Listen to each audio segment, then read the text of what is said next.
involve money, then I don't accept.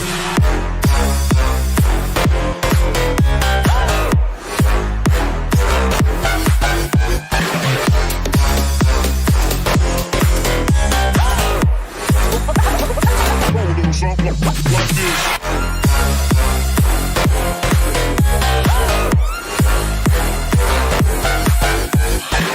Daytime better come correct. They ain't playing at your best, then you will get left. If it don't involve money, then I don't accept. If it don't involve money, then I don't accept.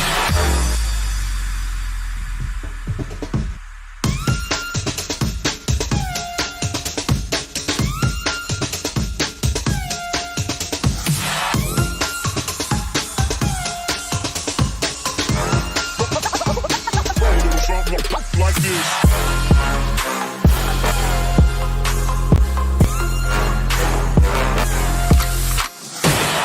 She virgin, I took her. She said we should hook up with boyfriend and booger. Don't know me, then look her. I'm being the clouds. Pool full of Henny, I drink and I drown.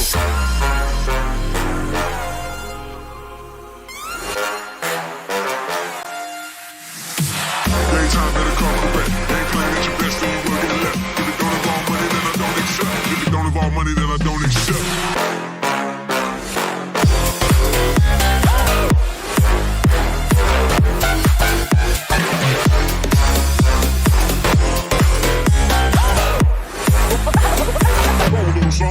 Like this.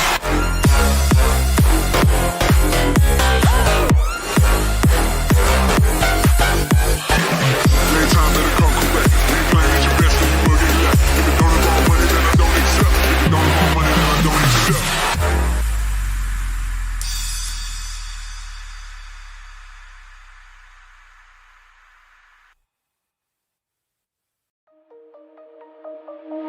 Shine bright up all night whenever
girls with their nails done now.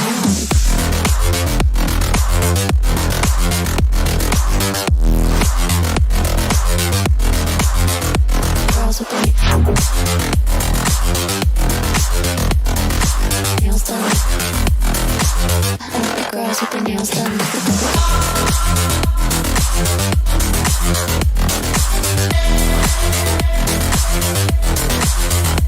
Girls with their nails done.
Girls with their nails done now.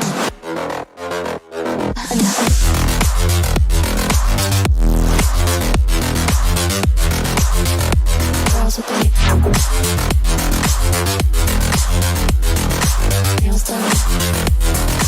I like the girls with their nails done.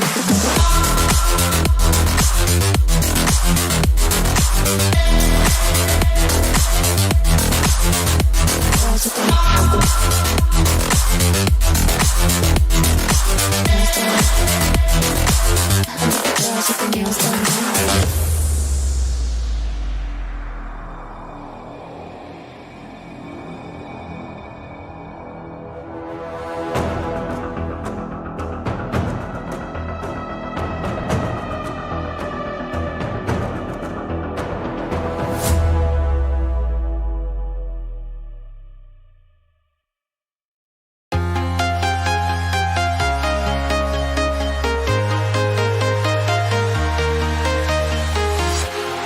Walking alone, the streets are empty.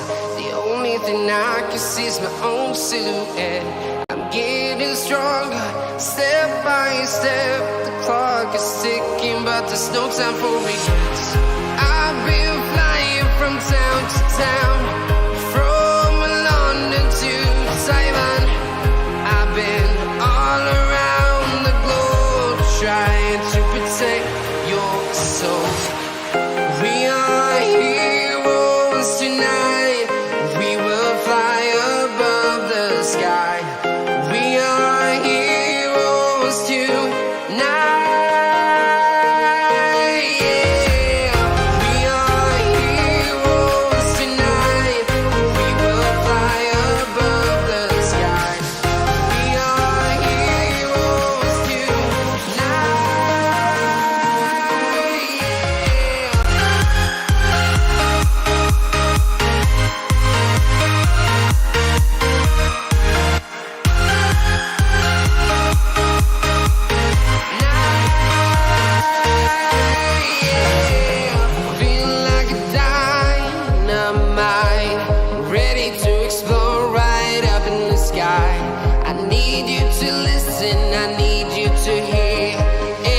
Show any fear. I've been flying from town to town, from London to Taiwan. I've been all around the globe, trying to protect your soul. We are heroes tonight. We will fly above the sky. We are heroes tonight.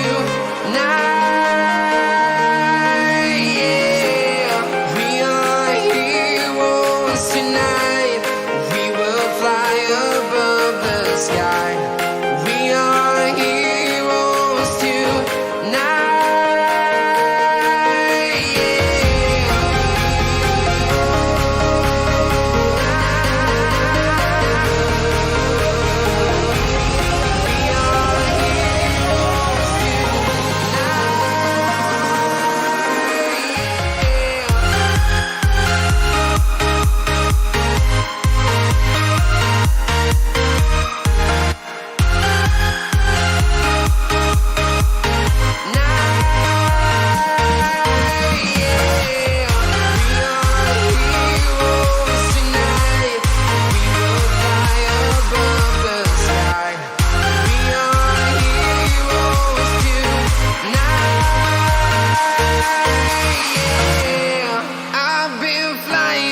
town to town, from London to Taiwan. I've been all around the globe trying to protect your soul.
this.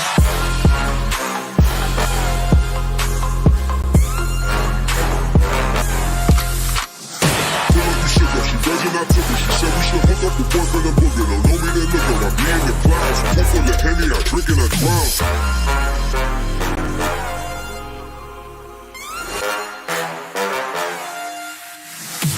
Daytime better come correct. Ain't playing at your best, then you will get left. If it don't involve money, then I don't accept. If it don't involve money, then I don't accept.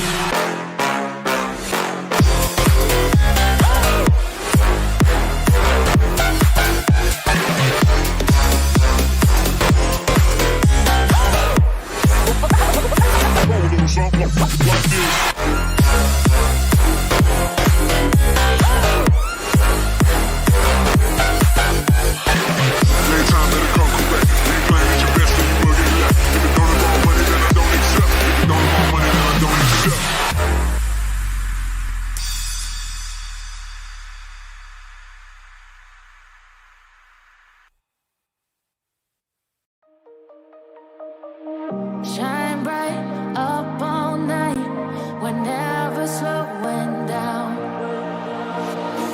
Fall in love, drunk mistakes, we're bound to hit the ground.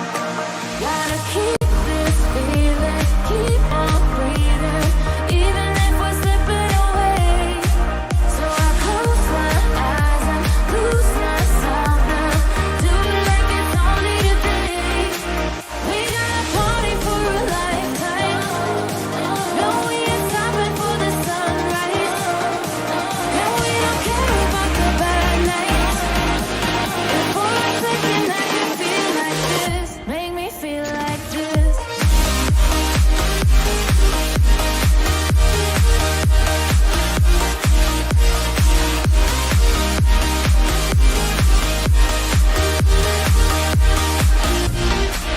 We got a party for a lifetime. No, we ain't stopping for the sunrise. And we don't care about the bad nights. But for a second I can feel like this. Make me feel like this. Young blood made of gold, a mind you can't control. Running wild, can't calm down. My head is in the clouds. Gotta keep this feeling, keep on breathing, even if we're slipping away. So I close my eyes and lose myself now, do it like it's only today. We got a party for a lifetime. No, we ain't stopping for the sunrise. And we don't care about the bad nights. And for a second I can feel like this. Make me feel like this.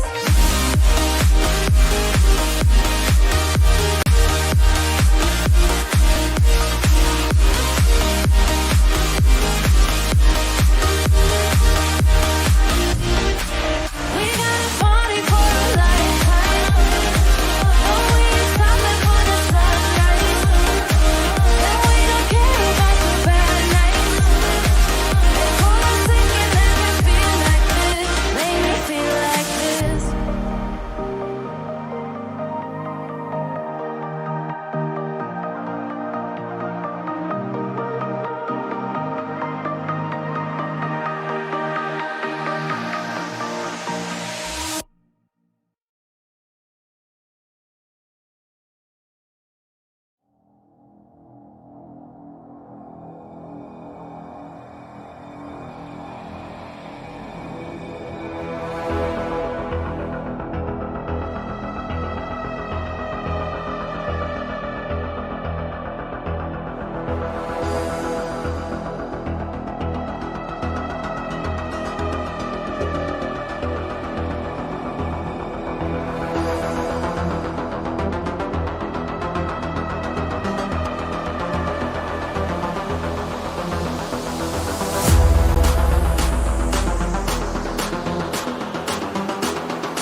I think the girls with their nails done now.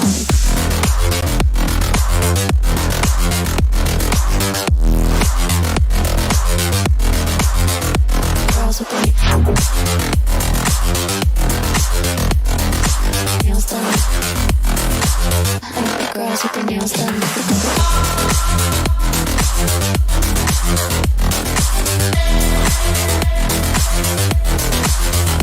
Girls with their nails done.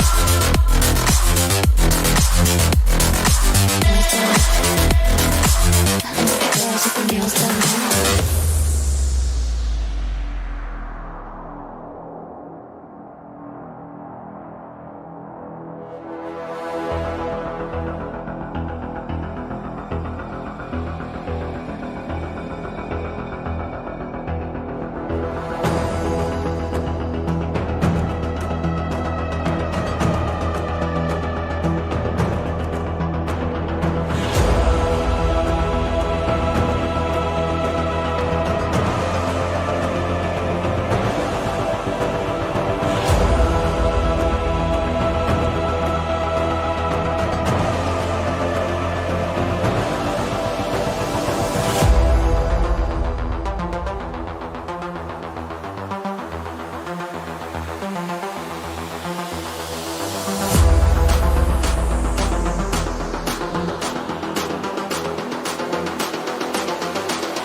Girls with their nails done now.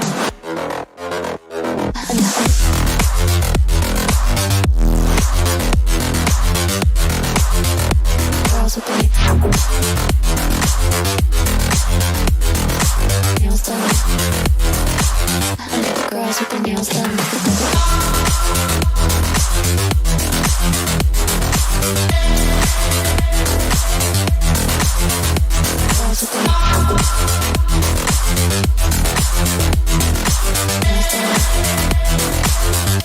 Girls with their nails done.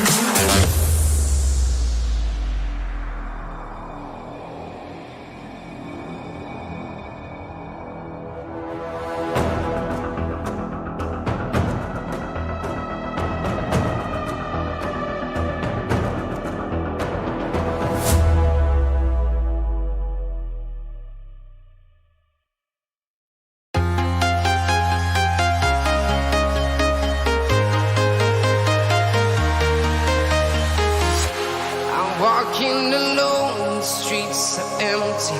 The only thing I can see is my own silhouette.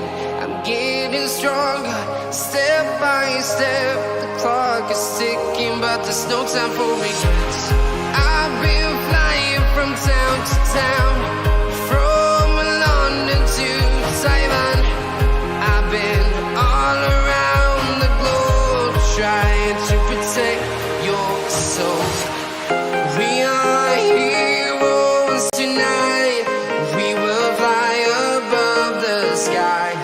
We are heroes tonight. Yeah. We are heroes tonight.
town, from London to Taiwan. I've been all around the globe trying to protect your soul.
this.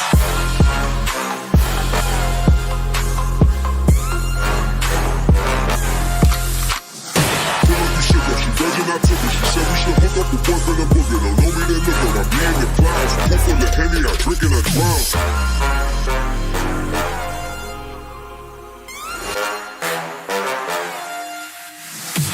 Daytime better come correct. Ain't playing at your best, then you will get left. If it don't involve money, then I don't accept. If it don't involve money, then I don't accept.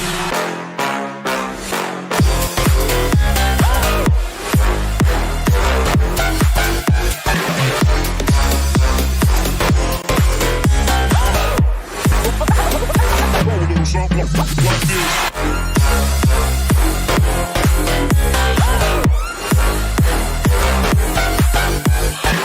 Daytime better come correct. Ain't playing at your best, then you will get left. If it don't involve money, then I don't accept. If it don't involve money, then I don't accept.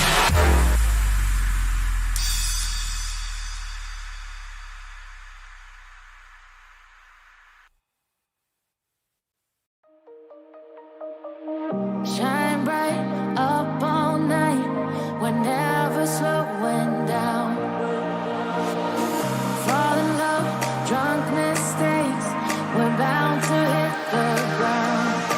Gotta keep this feeling, keep on breathing, even if we're slipping away. So I close my eyes and lose myself now, do it like it's only today. We got a party for a lifetime. No, we ain't stopping for the sunrise. And we don't care about the bad nights. And for a second I can feel like this. Make me feel like this.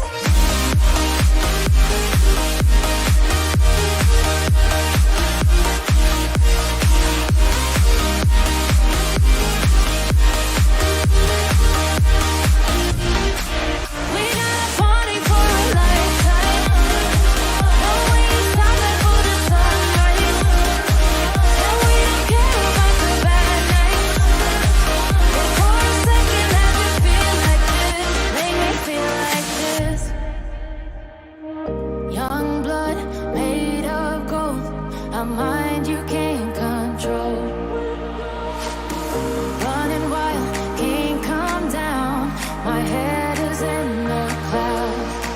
Gotta keep this feeling, keep on breathing, even if we're slipping away.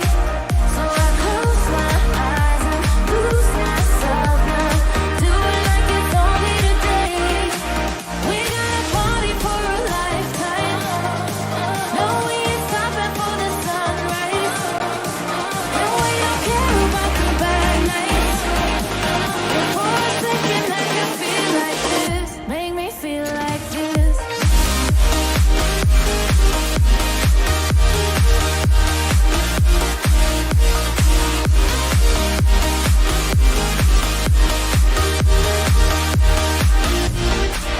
We got a party for a lifetime. No, we ain't stopping for the sunrise. And we don't care about the bad nights. But for a second I can feel like this. Make me feel like this.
girls with their nails done now.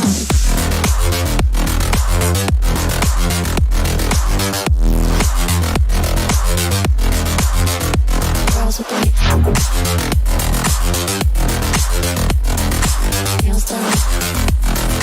I like the girls with their nails done.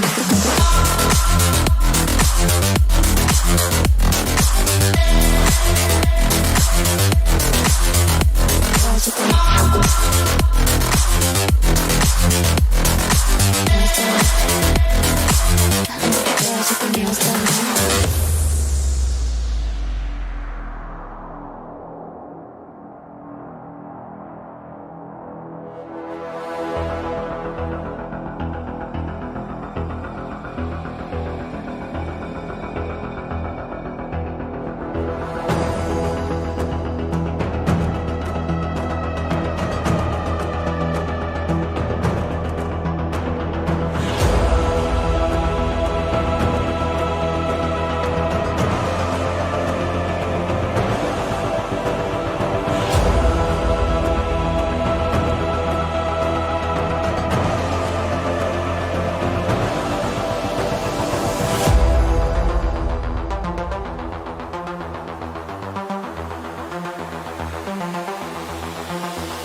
I like the girls with their nails done. Girls with their nails done now.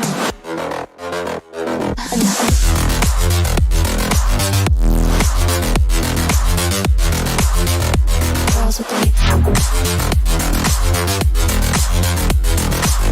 done. I like the girls with their nails done.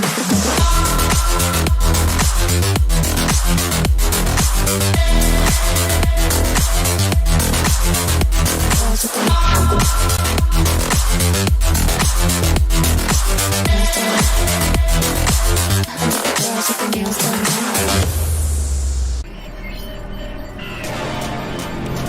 Get a move on, agent. The world doesn't have all day.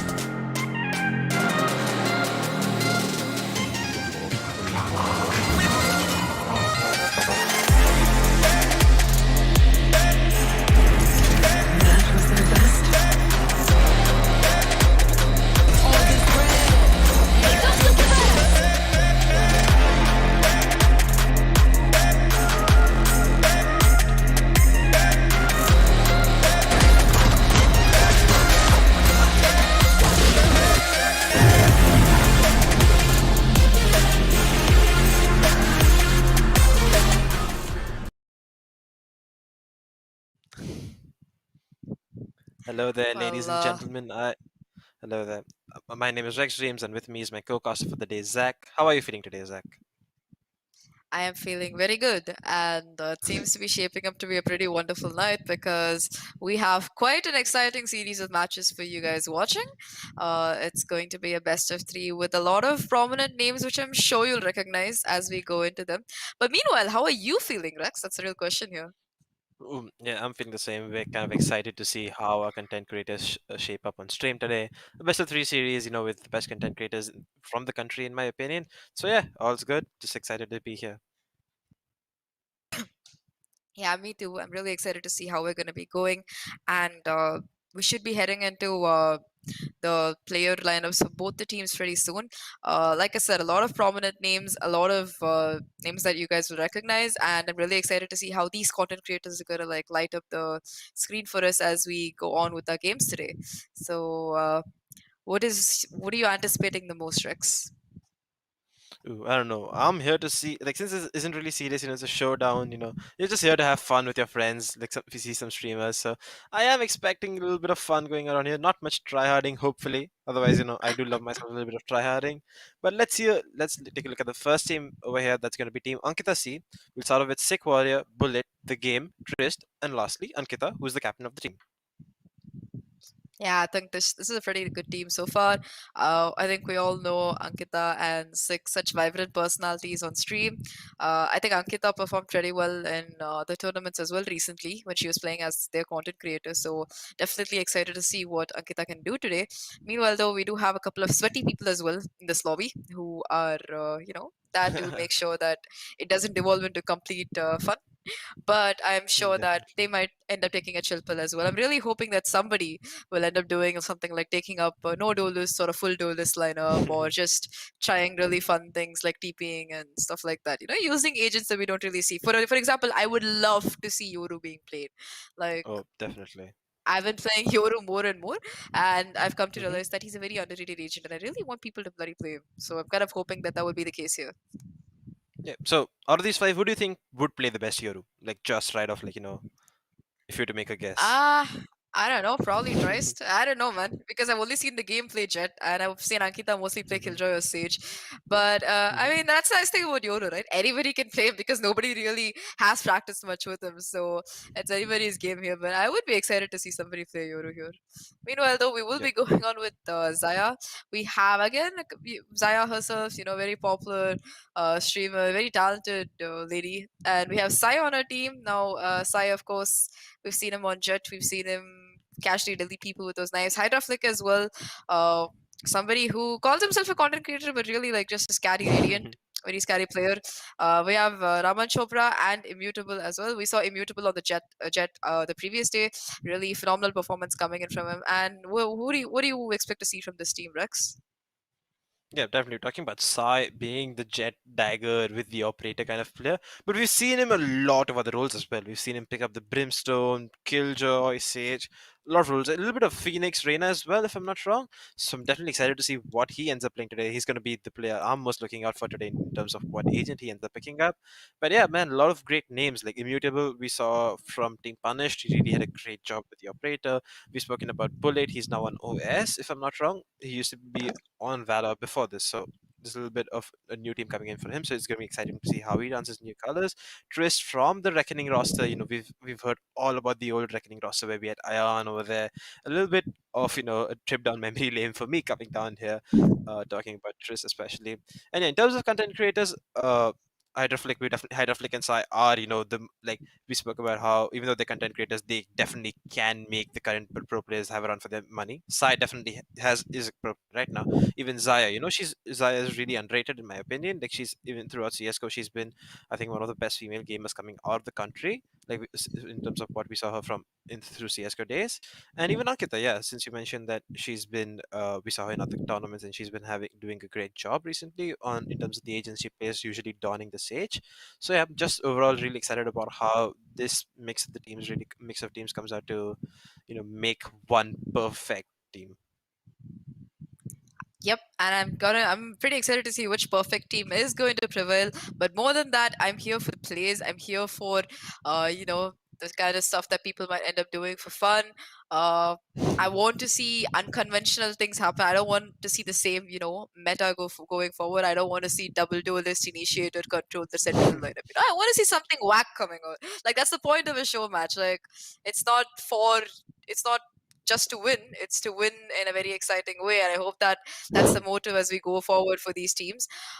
We should be heading into the map vetoes pretty soon, and again, like I don't know what maps we're going to be seeing. I really hope we see the usual suspects, as well as I don't know if Breeze is on the table, but if it is, it will be really really fun to watch Breeze being played, because honestly I have no idea how to play that map till date. Like I'm struggling to find a single agent I'm like remotely like comfortable with on that map. I hate it.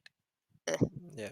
Talking about maps, I would love to see Breeze, but if you are any of the streamers watching the stream right now and you're doing the veto, please no Haven. I think both of us are really tired of watching only Haven coming out of Group B right now. So I'm hoping we see something exciting, a little bit of a change coming out for us. So yeah, I'm excited for that. And since you mentioned unconventional stuff, how about a 5v5 jet battle? I think that's just really, really fun and would become so much fun to watch. 5v5 jet. Yeah, I can just imagine the vertigo, You'll just have like the professional jet players just flying Yeah. around the air, saying, "Watch this," just tossing knives at each other while everybody else is just looking at them confused. I think I'd probably get a headache watching that, but it would be fun. You know what would be more annoying? Having 5 killjoys. Because imagine 10 turrets. That's the way to go. Definitely. So we do have the veto on your screen right now, and for the first ban we saw Split going out right out of there. Ascent is the second ban. Ascent is one map we haven't really seen coming out into this tournament, which is really interesting because it used to be a really fan favorite map coming out.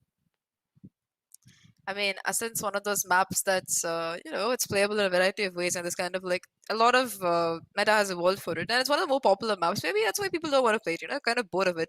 I would have liked to see Split because I feel like Split is one of the maps that almost everybody seems to hate in the pro scene. It's really sad because personally I like it, Yeah. but either way, we will be going into Haven. It's fine. We've had a couple of days, a break from the map. I'm sure we can manage to get through watching people play. And I just said this is a show match. Maybe it'll actually be fun. Xyaa has gone for Bind as well. Bind again, one of my favorite maps. Really fun to watch. Just the TP nonsense, especially with Yoru. I want to see Yoru on Bind, man. I Oh would yeah, pay to see Yoru definitely. on Bind. Like if a team has Yoru on Bind, they automatically have my vote for the win. And of course, the Desera map is going to be Icebox. One of those maps that's surprisingly turning very popular. And yeah, what do you think about these map picks? Yeah, Bind, since you're mentioning Yoru, fun fact, Mixwell actually played Yoru on Bind in one of the matches during G2 when he was actually on the duelist role. So it's not like, it's just a pick, a troll pick or whatever, but it's just, it's a really solid pick. We've spoken about how you can usually use Yoru utility to when in combination with the footsteps, like his E ability. I'm really bad with Yoru names because I haven't played him at all, unlike you. Gate So, Crash. uh, Gate Crash. Yeah, that's the name. So yeah, can make up for some really interesting plays out there. It's definitely interesting to see how if the teams end up picking it. A 5v5 Yoru battle would just be like everyone blind, flashes going around everywhere, fake footsteps, not being able to recognize who's who or whatever. So yeah, just really excited to see what's going on over there. I mean, I really don't think we'll be seeing any 5v5s, unfortunately, because we are going to be going in for the standard game mode rather than replication. But I would kill to see 5 versus 5 any agent, like, especially the annoying ones. Hmm. Yoru, certainly, I can just imagine the level of confusion, like you mentioned, with all the fake footsteps and stuff going on. Raze would be equally annoying, a bazooka popping in your face every other round. I would say Breach and Sky would have been horrible, but then they kind of nerfed them. They aren't like that many flashes, so a bit unfortunate. But I would love to see Breach personally being played because with the new buffs, his ult is so good. Like it just chases everybody on a side. Like literally, it covers the entire side. It's so good to play now, and yeah, it would be really fun to see. People trying different plays rather than going for the time tested ones that seem to work out one way or the other for them already. I want to see experimentation. I want to see people having fun and doing stupid stuff. That's what I'm here for personally. Yeah. So so now that everyone knows it's open knowledge, the first map is going to be Haven. So let's discuss a little bit about how we expect Haven to regularly play out and what should we expect coming out from the teams and potential agent choices coming out for the rest of the day. I mean, if you want to go for a very conservative lineup, you would have the Jet Phoenix or the Raze Phoenix or, any combination of these two duelists. Occasionally you Hmm. see the Reyna thrown in as well, but I don't know. I don't know if that will be the case here. You do have the Sentinel, you have the conventional meta. I think that we saw one of the teams go for a breach instead of the Sova during our qualifiers. Reckoning. I mean, during our group stage, sorry. Yeah, we saw Reckoning going for that breach, and it was pretty good for them. They were able to take a side pretty easily. Uh, what I am hoping for however, is going to be I do hope to see more Sage. I think especially with Ankkita so used to Hmm. playing Sage, Yeah, it would be definitely. good to have a Sage here. Sage. Couple of grim walls here and there standing on top of them. I can already see Grimwards. Sai with his operator on top of a box on C long, just vibing, that Oh kind of god. stuff. I really want, even if we do go for a more conventional agent cop, I want to see that kind of those kind of plays coming in. And before we head into the map, we will be going in for a short commercial break. So whoever's watching, do stay tuned, and we will be heading into the match really soon. So see you guys when we're back.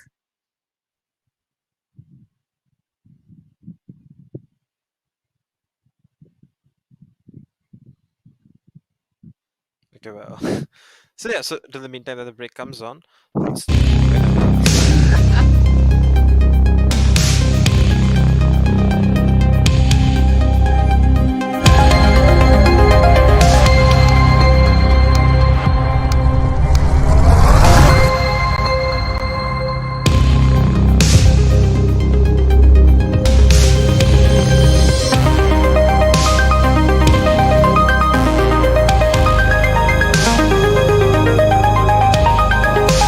and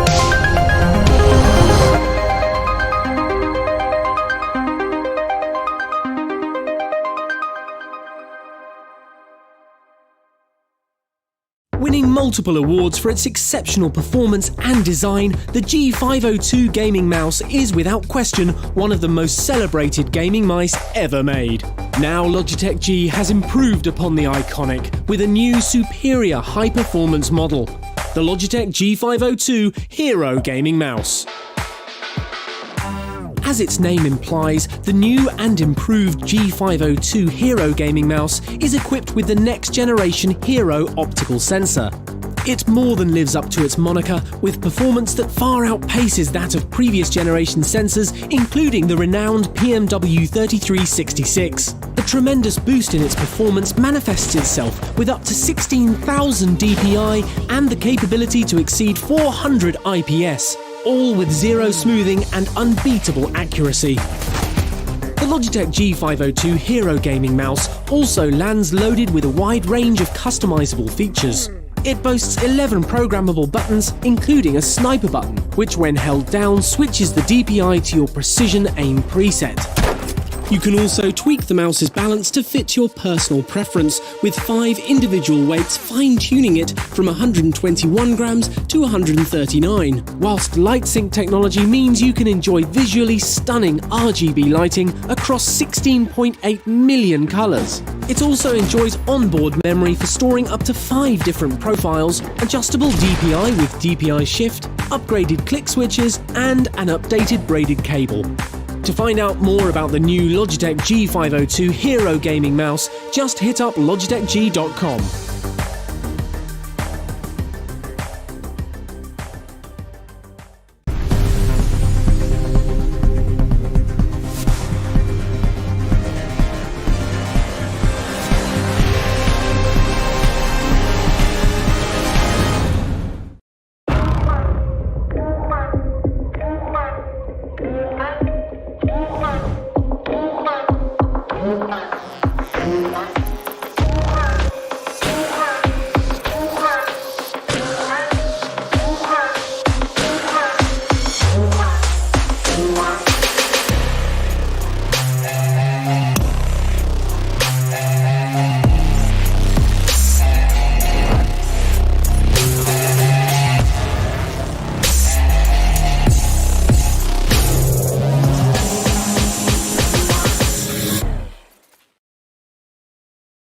Hello good people, I am back with another review, and this time it's for the headset of my choice, which is the Logitech G Pro X headphones, which is pretty much the best headphones that I've used so far, period.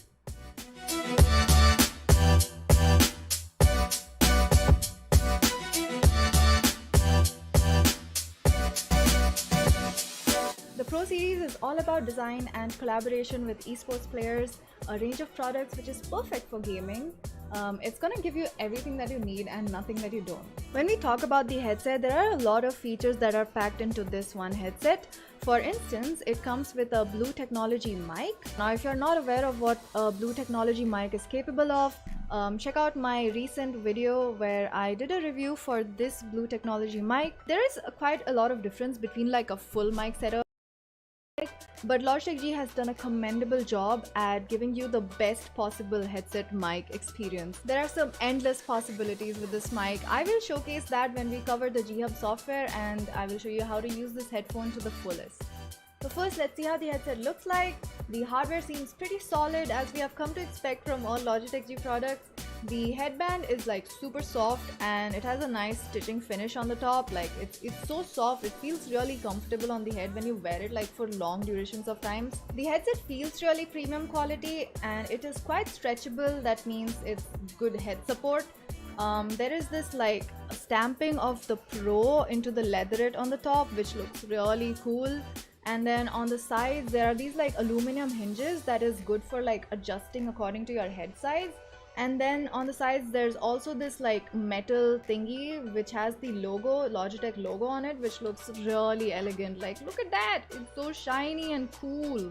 The headset does come with 2 sets of ear pads, one being this leather one and the other one being this like really soft mesh-like quality. I personally prefer the leather one. I think it just suits my head shape and it goes really well with my ears comfort.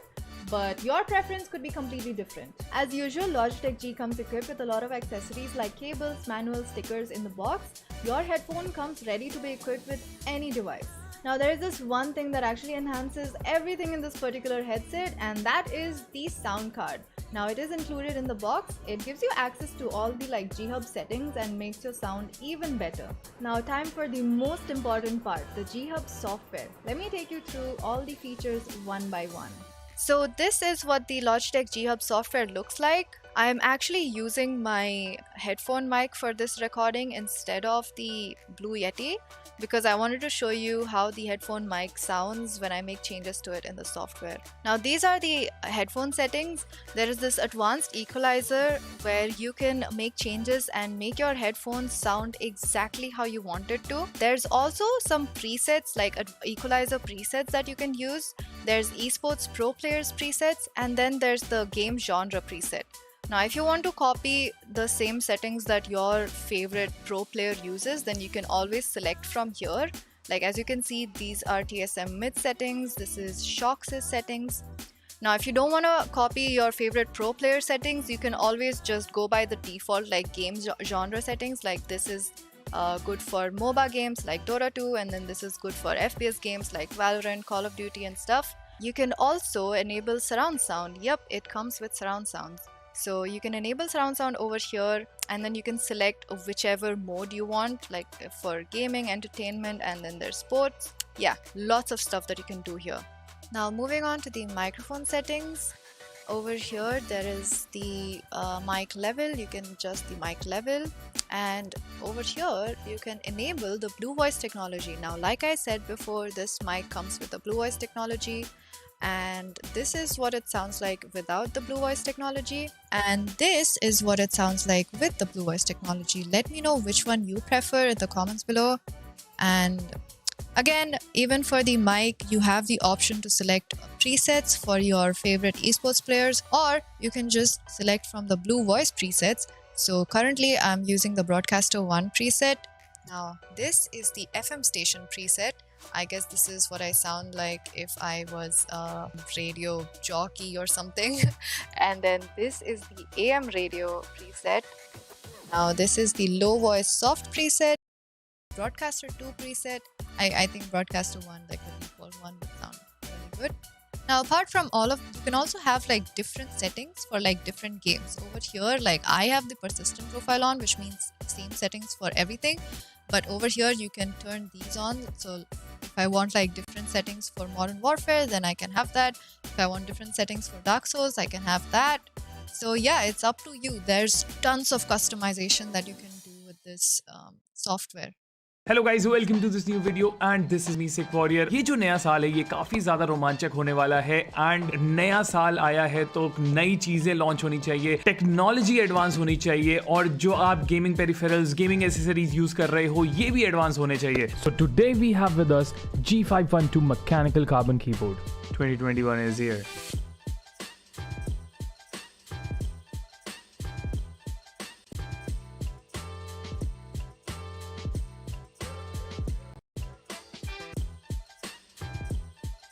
तो जैसे ही हम इस keyboard को पकड़ते हैं और आप इस कीबोर्ड पे एक नज़र मारते हो, आपको दिखेगा द 5052 एल्युमिनियम मैग्नीशियम अलॉय का ये कीबोर्ड, जिसकी फिनिश पूरी कार्बन फिनिश है। मतलब ये जो आप टेक्सचर देख रहे हो, जो कलर देख रहे हो, पूरा कार्बन कलर है। I like it this way because lights reflect करती हैं, उतना मज़ा नहीं आता, but this matte adds beauty to my whole setup. ये तो हो गई लुक्स की बात, और अब अगर आप इस कीबोर्ड को उठाओगे तो आपको दिखेगा कि कितना हेवी एंड स्टर्डी कीबोर्ड है ये। जब आप इस कीबोर्ड के नीचे देखोगे तो आपको दिखेगा कि इसके नीचे जो ग्रिप्स लगे हुए हैं बहुत ही ज़्यादा सॉलिड है, और जब आप इसको अपने टेबल पे रखोगे और इंटेंस गेमिंग सेशंस के बीच में आप होता है कि कभी आपका हाथ हिल जाता है, कभी कभी आप कुछ कर रहे होते हो जिससे कि कीबोर्ड आगे पीछे सरकने लग जाता है, एंड पूरा एक काइंड ऑफ जो अरेंजमेंट होता होता है वो ख़राब हो जाता है, तो वो चीज़ नहीं होनी चाहिए। तो इसके लिए इसकी जो ग्रिप्स हैं बहुत ही सॉलिड हैं और साथ ही साथ इसके नीचे जो हैं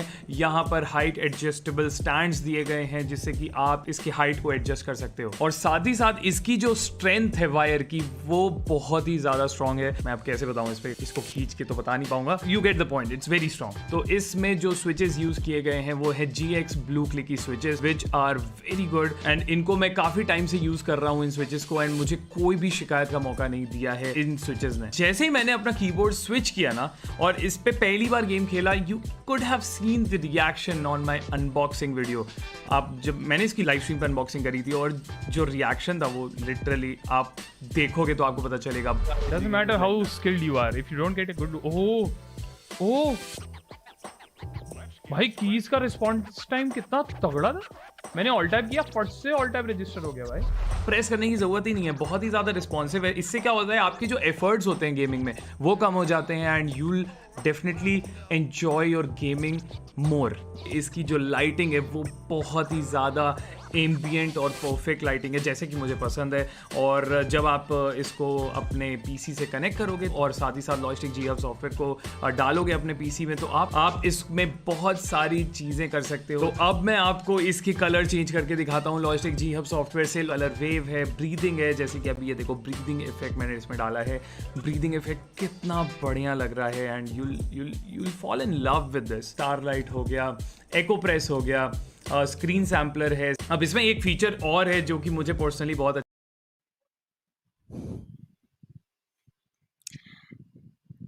Well, welcome back, guys. We're back here for the Logitech Esports League India.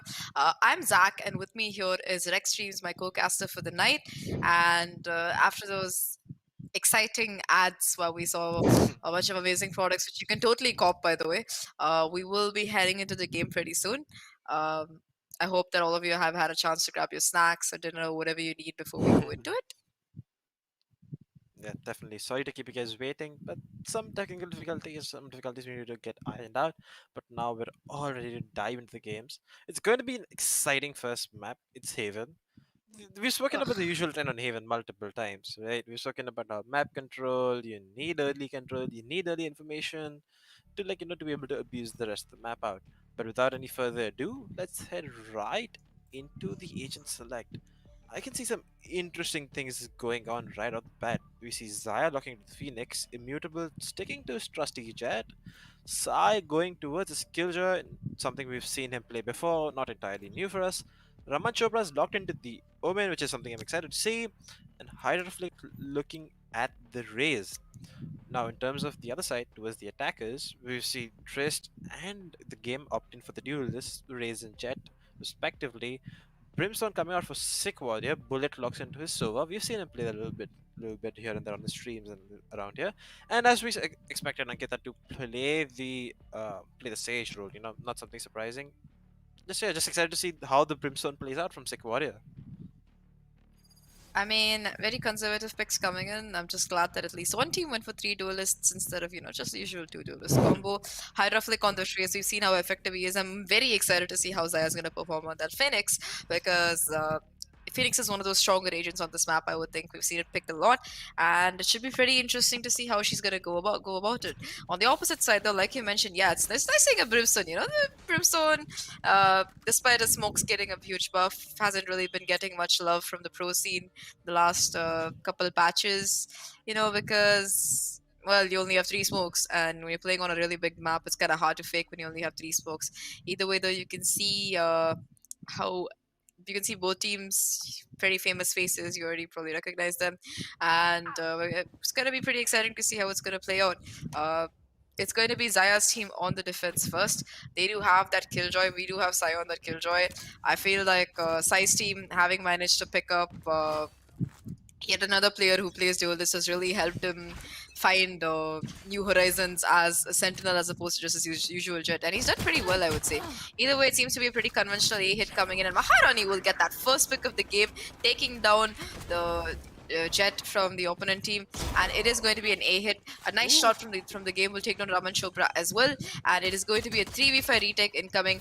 The game holding down CT, gets a second pick, tries to get a third, but Sai will take him down. 2v4 now, and Sai is already looking pretty low. Yeah, definitely. This 2v4 looks like a tall task to ask from the defenders right now, as there's so much utility being thrown at them. The Sage Wall buying so much time, and these crossfires are going to be really hard for them to break right now. HydraFlick walks in, but just as I say that, he's going to find 2 kills in quick succession, making things in a 1v1 suddenly. Now it's just HydraFlick.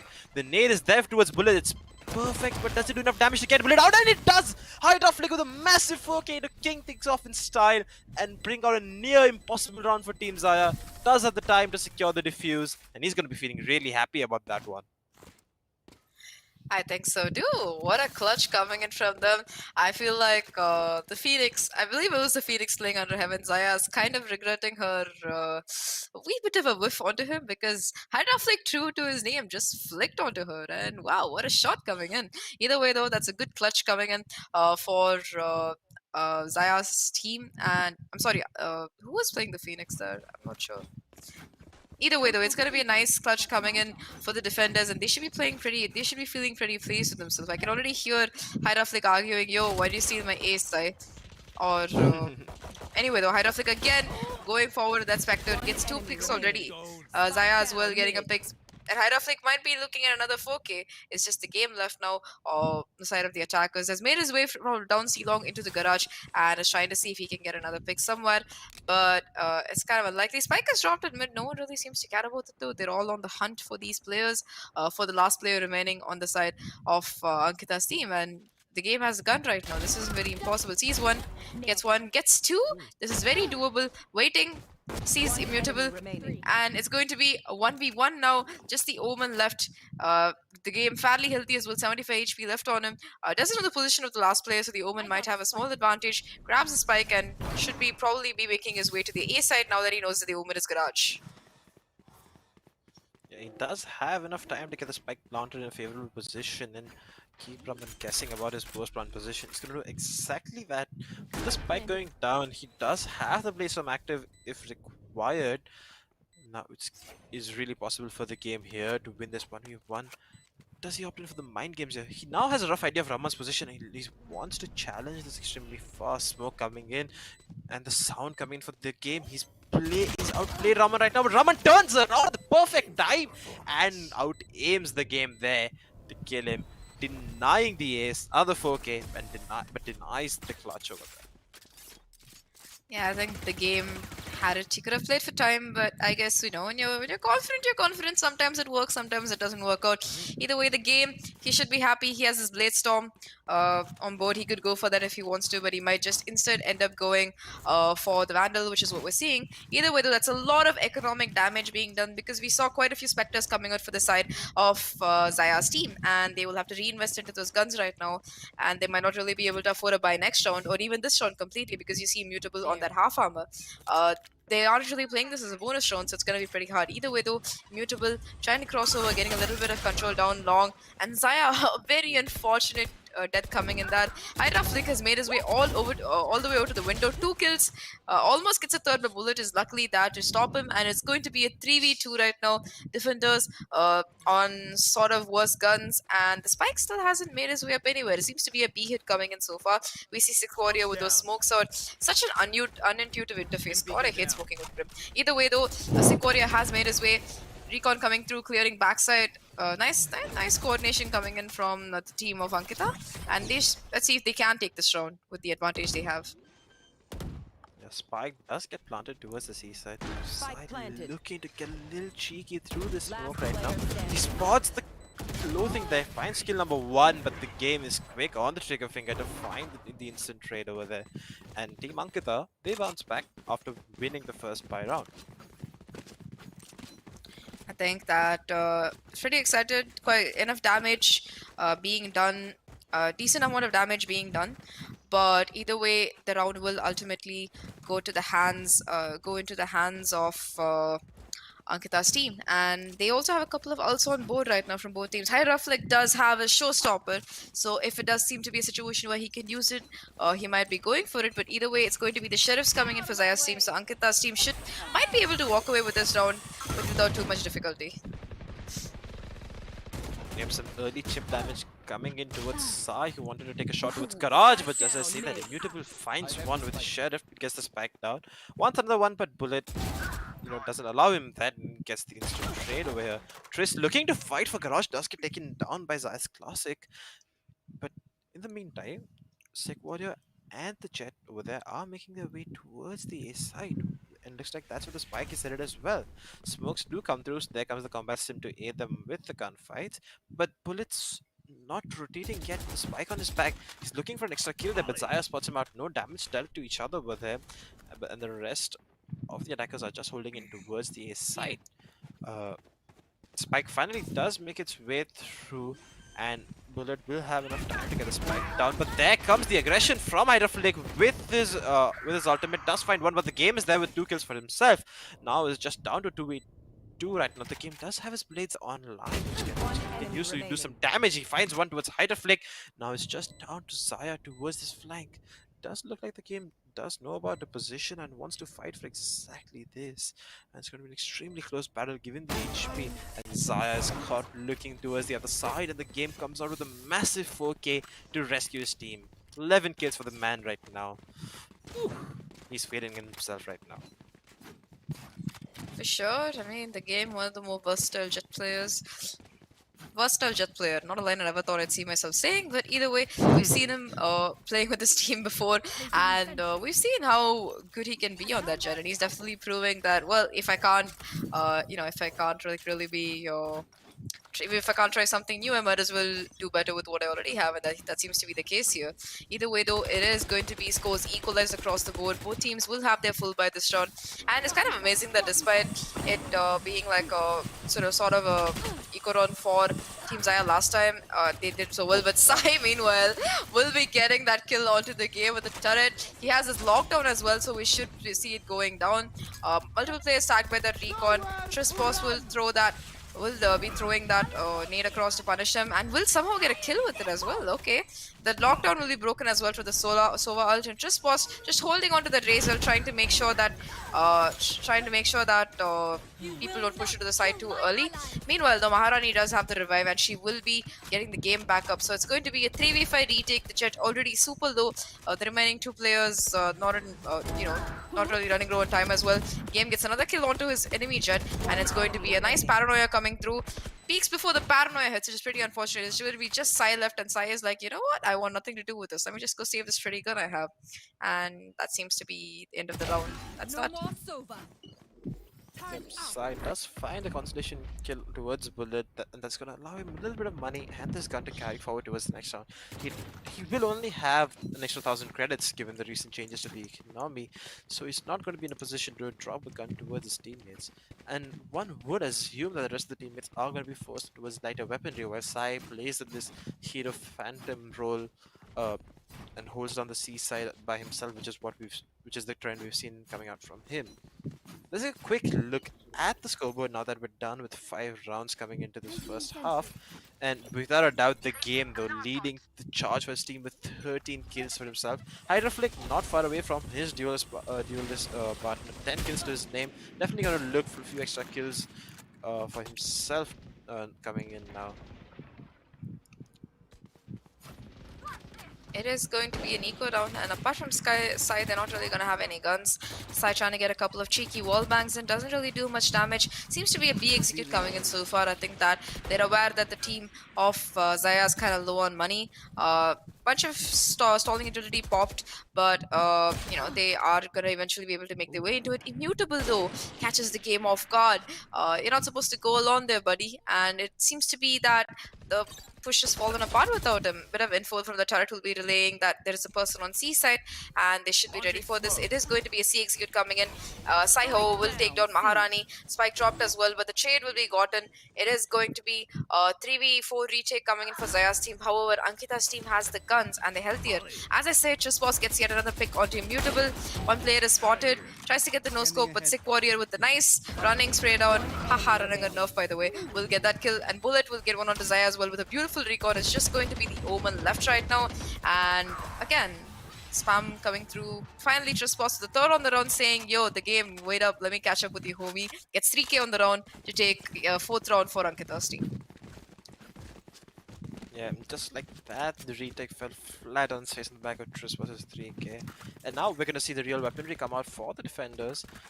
They do have the run back to work with, which could be used to help them in a little bit of a retake situation. And yeah, it looks like some sort of, ceremony going on there in the attacker spawn, discussing, getting the odds in their favor about how to win this round, praying to the Valorant gods.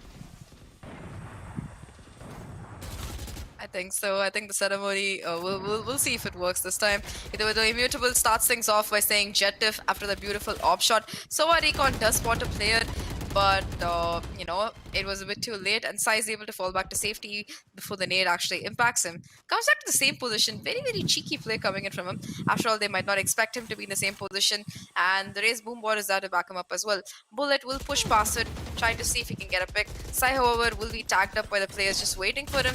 Falls back, knows the player is C-long, and Sick Warrior will get away with his life badly. 34 HP, the difference between that Phantom and that Spectre really showing. A Paranoia will come through as well, but even if it doesn't hit, Raman Chopra will still get that kill. Maharani will get the trade, however, and it's going to be Hydra Flick left alone on the side to anchor it.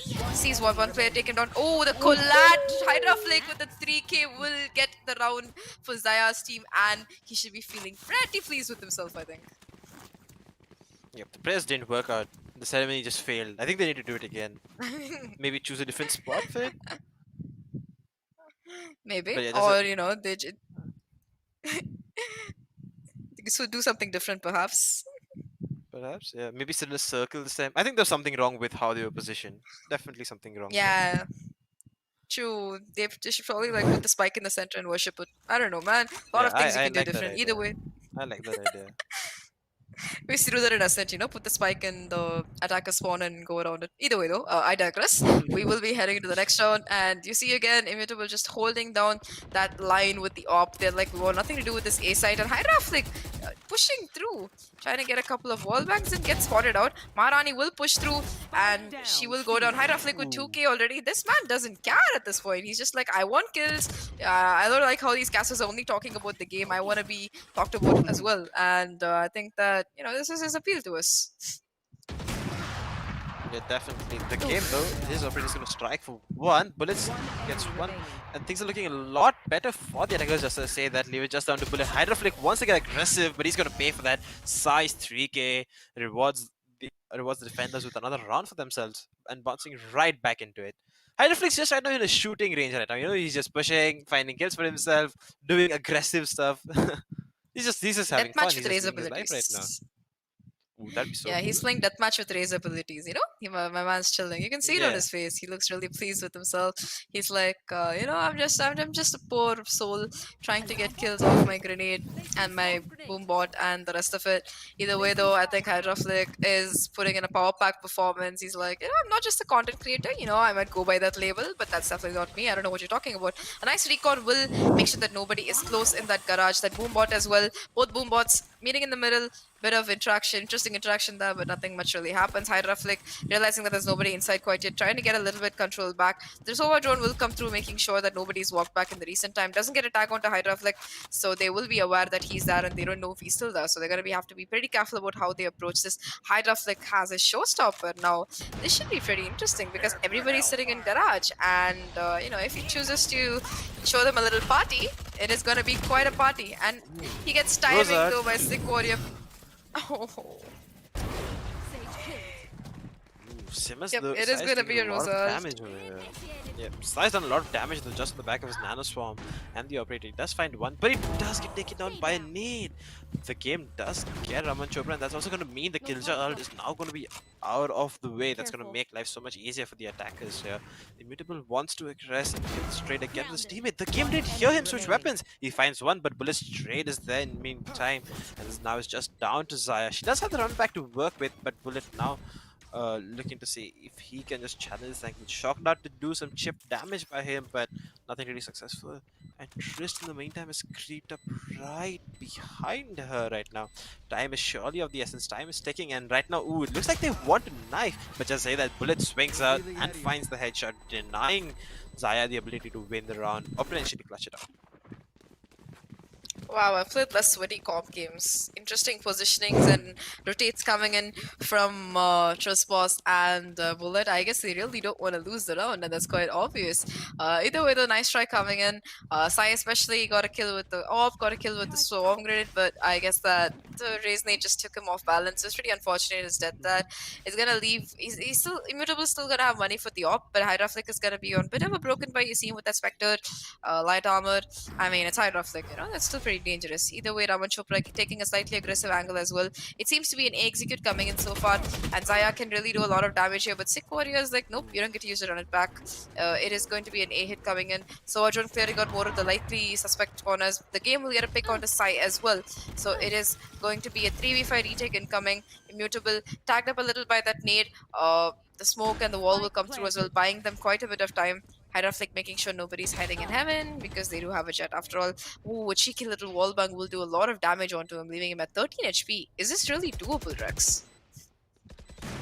Nope, especially with the utility you're coming out for the attackers, they do have so much ability to work with. Hydra Flick is gonna recover the AWP, show us some satchel movement. How much do we rate that out of 10? That's pretty. Oh, wow! That is a pretty good double satchel. But meanwhile, the Raman Chopra is just vibing with the zoom, and I would give that a solid 7 out of solid. Sorry, not 7. Sorry, 9 out of 10. Yeah. Either way, it is going to be the AWP saved for Xyaa's team. Hydra Flick on 13 HP, just fanning himself. You know, he's like chilling. My man's chilling. He's like, let me just save this real quick. Either way, though, oh no. Either way, though, he will badly make it out with his life if I'm not wrong, saving that AWP. But that Omen play, let's talk about that Omen play. What do you think was going on in Rowan's mind there, Rex? Did you see Bullet's reaction to that? Did you see Bullet's reaction? He was laughing. He knew he had outplayed Raman Chopra. He faked that he hadn't heard it and turned around right to find his head and serve his head on a plate. So yeah, Bullet just really memeing around there for a little bit. And yeah, all smiles in the camp coming out for that. 4-6 surely but slowly Team AnkkitaC are running away with the rest of this round. I mean, does look like they... Sorry, go ahead. Go on. Yeah. Haven is one of those maps where it is pretty good to attack on. So nice recon will spot a player. The game will dash through, but will be taken on by Raman Chopra, making up for his insane ultimate. The Sova ultimate won't really get much damage, and Trustboss will be able to get a kill onto Raman Chopra. Sick Warrior will take on Xyaa as well. It always seems to be Sick Warrior and Xyaa facing off for some reason. Pretty interesting. Either way though, Sick Warrior with that lurk down mid, sorts one player, does a lot of damage, but might not get the kill yet. Hydra Flick gets a kill on a Trustboss, however, it's going to be a 2v3. This is still pretty doable if the Jet can just get this one kill. And as I said, yes, Immutable will take Sick Warrior down with a beautiful Sheriff shot. One player's location known. Hydra Flick knows that there's a player on the spike, and he will be pushing forward. Misses a shot, manages to swap the gun. Some pretty nifty movement coming in that, and it's going to be 2v. It is going to be a 2v1 right now. It's just going to be Maharani left as she dashes. Oh, a right click coming in from Immutable saying, "I am Indian Korean Jet, easy kill." And Hydra Flick should be able to get the defuse, bringing Xyaa's team to a 5th point. I could not have made that easier. Yeah, there's a beautiful 2v4 retake. There's a 2v4, right? Last round in the half. 2v3, yeah, 2v3. 2v3, yeah. I think 2v3. Immutable and Hydra Flick have picked up 2 operators. Wow, 3 operators being bought right now. A little bit off. I think Raman Chopra might end up selling us because he might want some armor. Nope, you're not selling that, Raman. Yeah, you shouldn't be selling that. Pick up 3 operators, maybe even 5 operators. You know, we wanted to see 5 jets. Why not 5 operators? A little bit, at least something we can ask for. I mean, it's doable. Yeah, I've done it before. It's not very fun for the opponent, I'll tell you that for free. Especially if you can hit a shot. Oh, first kill coming in for Immutable already, but the game will get the trade. Marani should be able to get the revive as well. It is going to be a nice shot through the smoke, but Sick Warrior is there for the trade. Picks up that operator. I feel like this operator is against becoming a cursed one as Sick Warrior goes down to Size Phantom. It is going to be a 3v3 retake coming in for Xyaa's team. A nice kill from Sai. No location of the slow combination with the nade is going to do a lot of damage, and the Raze ult will be popped and will take down Hydra Flick. It is going to be a 1v1 right now. Raman Chopra, 55 HP, has that frenzy to work with. Trustbox knows his location as well. Expects him to be coming to CT, so he does put that boom bot in for additional information. And once it's clear, I don't know what Raman's gonna really do here. Trying to push past it. Hopefully, it doesn't come back to bite him. I like how aggressive the Raze is playing this, because might not be expected, and will get the clutch onto Raman Chopra, bringing the first half to a score of 5-7. Yeah, Raman really didn't have many options there, given the fact that he had an operator and little HP to work with. Chris does come out on top there, but still, there's not too much of a difference in the scoreline. Just a 7-5 scoreline, which is easily recoverable in my opinion, and that might just be happening.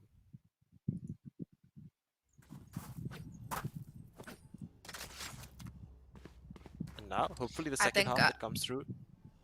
Yeah, now hopefully the second half that comes through, brings up some difference for the defenders, and hopefully they can string out a few rounds. It does look like a seaside hit, and Sick Warrior and the game are going to be really put to the test over here as 5 angry attackers rush at them. They've definitely heard this, and rotations are being called. The game sees the entire horde of attackers, and suddenly there's 3 members towards this seaside. The dash comes in from the jet, but this character Xyaa finds one. Sick Warrior with 2. He's being a really hard anchor over here, but just to say that the game is there on cleanup duty. 3k for him coming down, and Team AnkkitaC really just extending the lead as they move on. I think that the game was really pivotal there, doing a lot of chip damage in the first bit of the round, dashing back, repositioning, getting those kills, and we'll have enough money to fully upgrade to Heavy Armor and that Vandal. So it is going to be him running a farming simulator right now for this round, because you can see that Xyaa's team isn't really choosing to force here, so we might just end up seeing the game pushing in with that Vandal, making the most of his gun advantage to try and get those picks. It does seem to be an execute coming in so far. You see them sort of grouped up that, and I think that the game hears it as well. His teammates are like, yo, come over, there are lots of people here for you to kill. And yep, it is an A-rush. We see them pushing their way up long slowly. One player down short as well. So a recon coming through for some additional information. I don't know why the game is using the ghost here really. I don't know if he sold his Vandal. But Trispos is like, I want some kills too. Already on a 3k. The game pushing forward with the drone. Other 2 players are going to be down short. And Trispos on a 4k already. Trying to get that ace. Will get it. And the first ace of today is going to be for Trispos. Yeah, what's with these race players and being insanely cracked, man? Hydra Flick had 4Ks. Same for Triss, he gets himself an ace. And let's not talk about the game, like he's already top fragging.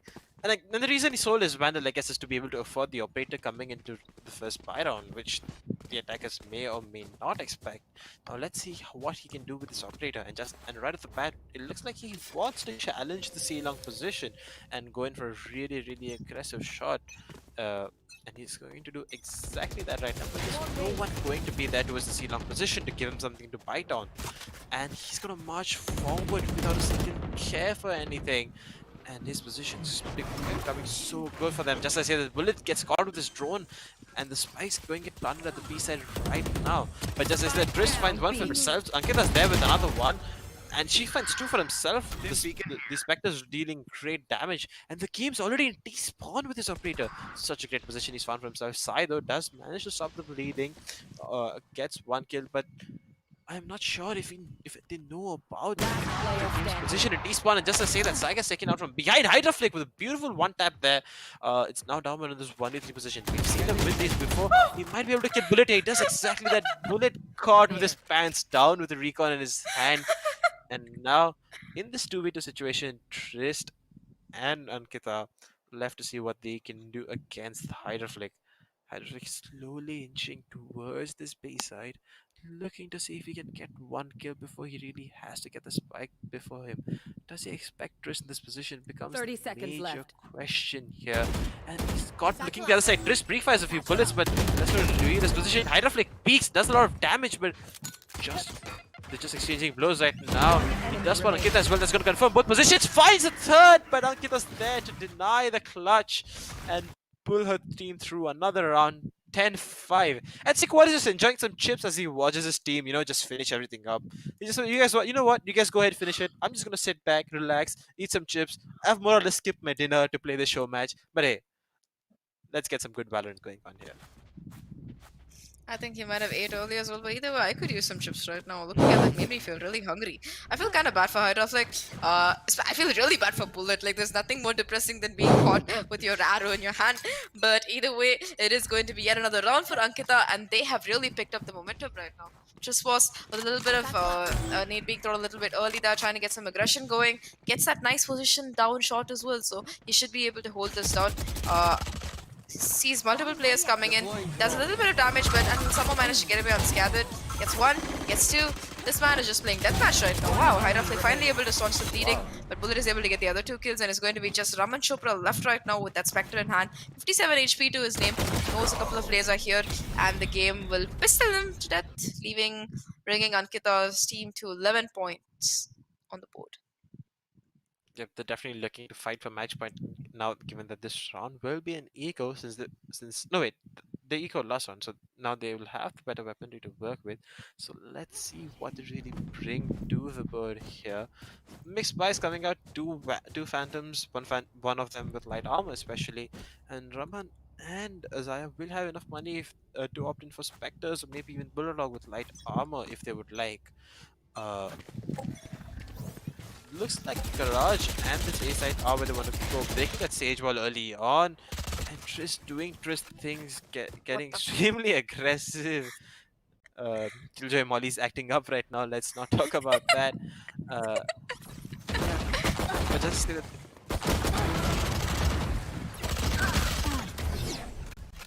Oh no, the run good.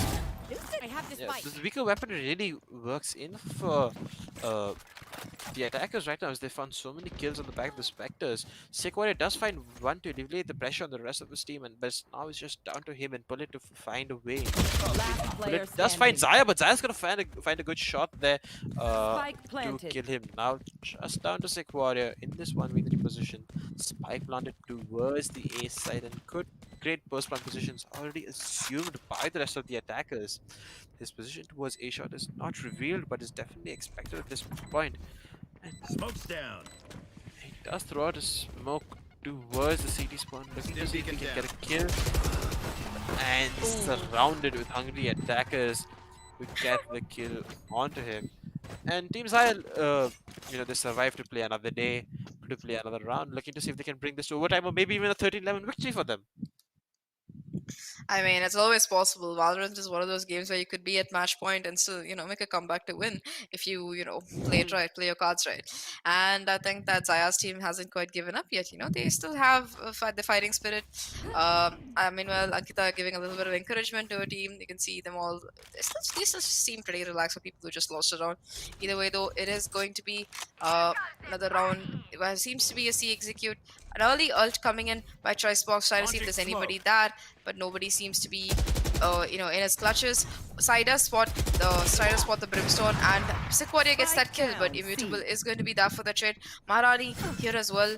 A slow up comes in, should be able to prevent any rushes coming in towards her, and look at the rotation. Already two players come over to this seaside, just waiting to see, and it might call for rotation pretty soon. Xyaa, however, pops her ult as the rest of her team seems to be just waiting to see what happens. Pushes through that slow up, will be taken down by the game. However, it's just her ult, so it's still very doable. There is going to be one player coming flank though, and Chessbox should be taking out Immutable as well. It's going to be just the Phoenix left, just Xyaa left right now. 2v1 situation. Bullet will get that kill, however, and will bring Ankkita's team to match point. Yeah, the aggression from the defenders hasn't really been stopped. Like, they've been getting in such aggressive positions. Triss and Bullet really like pushing up the A side, but the rest of the but they haven't really been able to do anything to counter that, and that's what's caused. And this was allowed the defenders really to get into such great positions as a team, and maybe even hold 3 members to a particular site. Ankkita, just doing Ankkita things right now, she will be putting out the wall towards garage, something we've seen her doing to the recent as well. But Chris has switched up his position, looking to get aggressive towards mid, nade and boombot to find some early information. He's backed up by Bullet, who's there with the decon dart to help him find some information. This time around the game now, we were repeating what his friends like to do, getting aggressive. Killjoy does get popped to help them take the side right now. The game spot, so many people in front of him, but that's a whiff coming out for them. Not something to expect or something like it. Does have the operator, but the operator's not going to chime in for him as well. And Tris getting aggressive is going to pay for that though. Now it's down to Sai in this 1v2 position, and just as I say that, Ankkita finds the final kill, and that's the first map going to his team, AnkkitaC. They're going to be really happy with the way they've won that one. I mean, the first half was pretty close, but the second half, well, it was just very hard for the attacking team to actually attack, you know. They were just having constant trouble with the defenders aggressing, pushing everywhere without carrying, getting a lot of control for free, and it wasn't possible to stop the bleeding past the point. You did see them get around to 2, but at the end of the day, Ankkita's team just put on a very strong performance, especially the game interest boss. What a scary combo. That's the only word I can really think of. Just popping off, whether it was, and we saw an ace coming through from Triss boss as well. So really, it's a really scary game coming in from the both of them, and overall a good performance by the entire team, I would say. Yeah, Team Ankkita just had so much utility to work with. Like, they had the Brim Mollies, they had the Sage Slows, and on top of that, they had Raze utility to work with. Also backed up by Sova utility to allow you to better use your utility. So that's really helped them get into sites a little bit easier to eliminate all of the angles, and just made life so much easier for the rest of the duelists to get into sight. So overall, a landslide victory for them, winning pretty comfortably from 7-5 to 13-6. Hey, that's a pretty good win for them. So yeah, they're going to be really happy with the way they've won the map, and they're hopefully looking to continue their success onto map 2, and just hoping to win out the next map as well. I think that I really enjoyed watching Sikorio play Brimstone, because I never get to see Brimstone anymore. Like, poor guy. Yeah. Just doesn't get enough chances, but he was really using the Brim utility pretty well. We saw him with the stim beacons a couple of rounds, managed to get a couple of kills off those, and his smokes were pretty good as well. So I really that was a surprise of the match for me, I suppose, after watching this lineup. I thought that Brimstone could really not be used well, but Sikorio managed to prove me wrong. So I guess Brimstone still is fairly relevant in play. Yeah, he was in so many sticky positions, especially when there was a 5-man Sealam kid coming in. We saw him throw down his sim beacon and find one kill, which honestly would not have been possible on many other agents coming out for him. So yeah, they did a great job of using utility really, really well to get those minor advantages that they propelled them towards winning the first map. Now that we're done with the first map, let's take a quick ad break before we return to you guys with the second map, and that's when we're going to be heading to the city with the teleporters. That's Byte. Hopefully some Yoru action. Hopefully.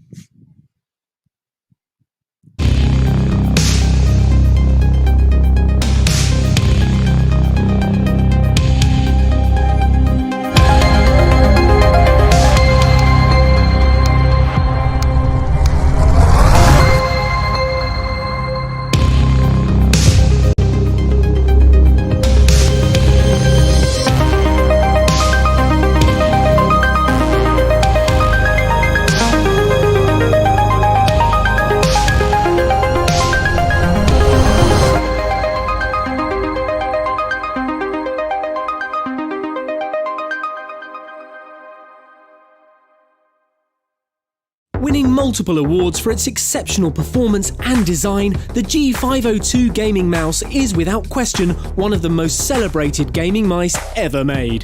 Now LogitechG has improved upon the iconic with a new superior high-performance model, the Logitech G502 Hero Gaming Mouse. As its name implies, the new and improved G502 Hero Gaming Mouse is equipped with the next generation Hero optical sensor.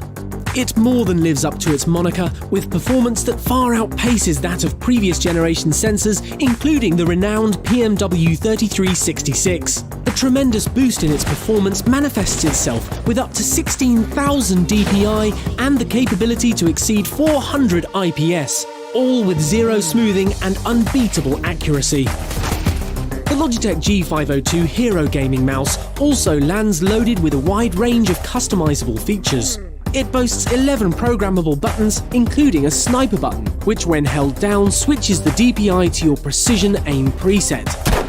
You can also tweak the mouse's balance to fit your personal preference, with 5 individual weights fine-tuning it from 121 grams to 139, whilst light sync technology means you can enjoy visually stunning RGB lighting across 16.8 million colours. It also enjoys onboard memory for storing up to 5 different profiles, adjustable DPI with DPI shift, upgraded click switches, and an updated braided cable. To find out more about the new Logitech G502 Hero Gaming Mouse, just hit up logitechg.com.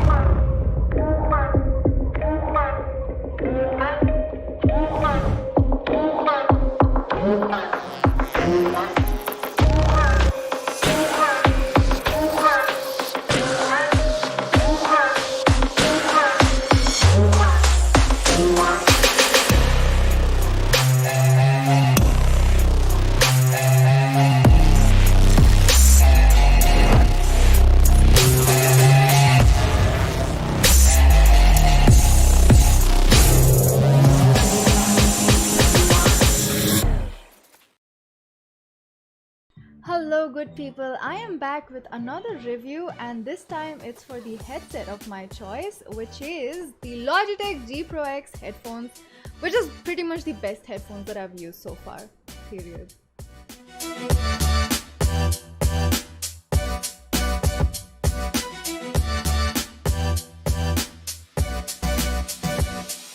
The Pro Series is all about design and collaboration with esports players, a range of products which is perfect for gaming. It's gonna give you everything that you need and nothing that you don't. When we talk about the headset, there are a lot of features that are packed into this one headset. For instance, it comes with a Blue technology mic. Now, if you're not aware of what a Blue technology mic is capable of, check out my recent video where I did a review for this Blue technology mic. There is quite a lot of difference between like a full mic setup and a headset mic, but Logitech G has done a commendable job at giving you the best possible headset mic experience. There are some endless possibilities with this mic. I will showcase that when we cover the G Hub software, and I will show you how to use this headphone to the fullest. So first, let's see how the headset looks like. The hardware seems pretty solid, as we have come to expect from all Logitech G products. The headband is like super soft, and it has a nice stitching finish on the top. Like it's so soft, it feels really comfortable on the head when you wear it like for long durations of times. The headset feels really premium quality, and it is quite stretchable. That means it's good head support. There is this like stamping of the Pro into the leatherette on the top, which looks really cool. And then on the sides, there are these like aluminum hinges that is good for like adjusting according to your head size. And then on the sides, there's also this like metal thingy which has the logo, Logitech logo on it, which looks really elegant. Like, look at that, it's so shiny and cool.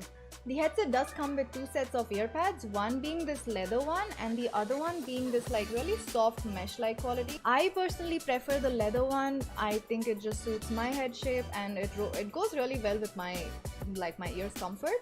But your preference could be completely different. As usual, Logitech G comes equipped with a lot of accessories like cables, manuals, stickers in the box. Your headphone comes ready to be equipped with any device. Now, there is this one thing that actually enhances everything in this particular headset, and that is the sound card. Now, it is included in the box. It gives you access to all the like G Hub settings and makes your sound even better. Now, time for the most important part, the G Hub software. Let me take you through all the features one by one. So this is what the Logitech G Hub software looks like. I am actually using my... Welcome back, ladies and gentlemen. Hopefully, we didn't keep you waiting too long because certainly I couldn't wait for map number 2 to start. We just got done with a pretty landslide victory for Team Ankkita on the first map of Haven, and where we saw really good aggression coming out from the game, Trist, and even Bullet towards the later half of the round. That really led them to win the round. Now it's going to be towards team towards the other team to win out their own rounds if they want to. Let's take a quick look at the scorecard before we move on to the other discussions. Hydroflick leading the charge for his team with 23 kills, accompanied with 14 deaths. Oof, that's a cracker of a scoreline. And on the other hand, we have the game though with 24 kills and 13 deaths and 5 assists to his name, and then followed by Trist towards Team Ankita, who had 23 kills to his name, and this really dominated the kill feed for more or less of it. 6 first place for Trist. That's going to be huge. That was huge for them coming into this. Now let's take a quick look at the player v player, which without a doubt is going to be the game versus Hydroflick. Uh, anyone else would be anything else would be wrong. The game was running the jet, did a great job compared to, and even Hydroflick though we saw moments of brilliance coming out from both players. Hydroflick had 4K, a really important 4Ks, a huge 4K to kick off the pistol round, while the game really came in clutch towards the latter rounds to help his team, kind of secure out the victory. But all hope is not lost for Team Hydroflick as they still have bind to equalize the scoreline and potentially even take us to, and then that's going to be a third, potentially even be a third map victory for them.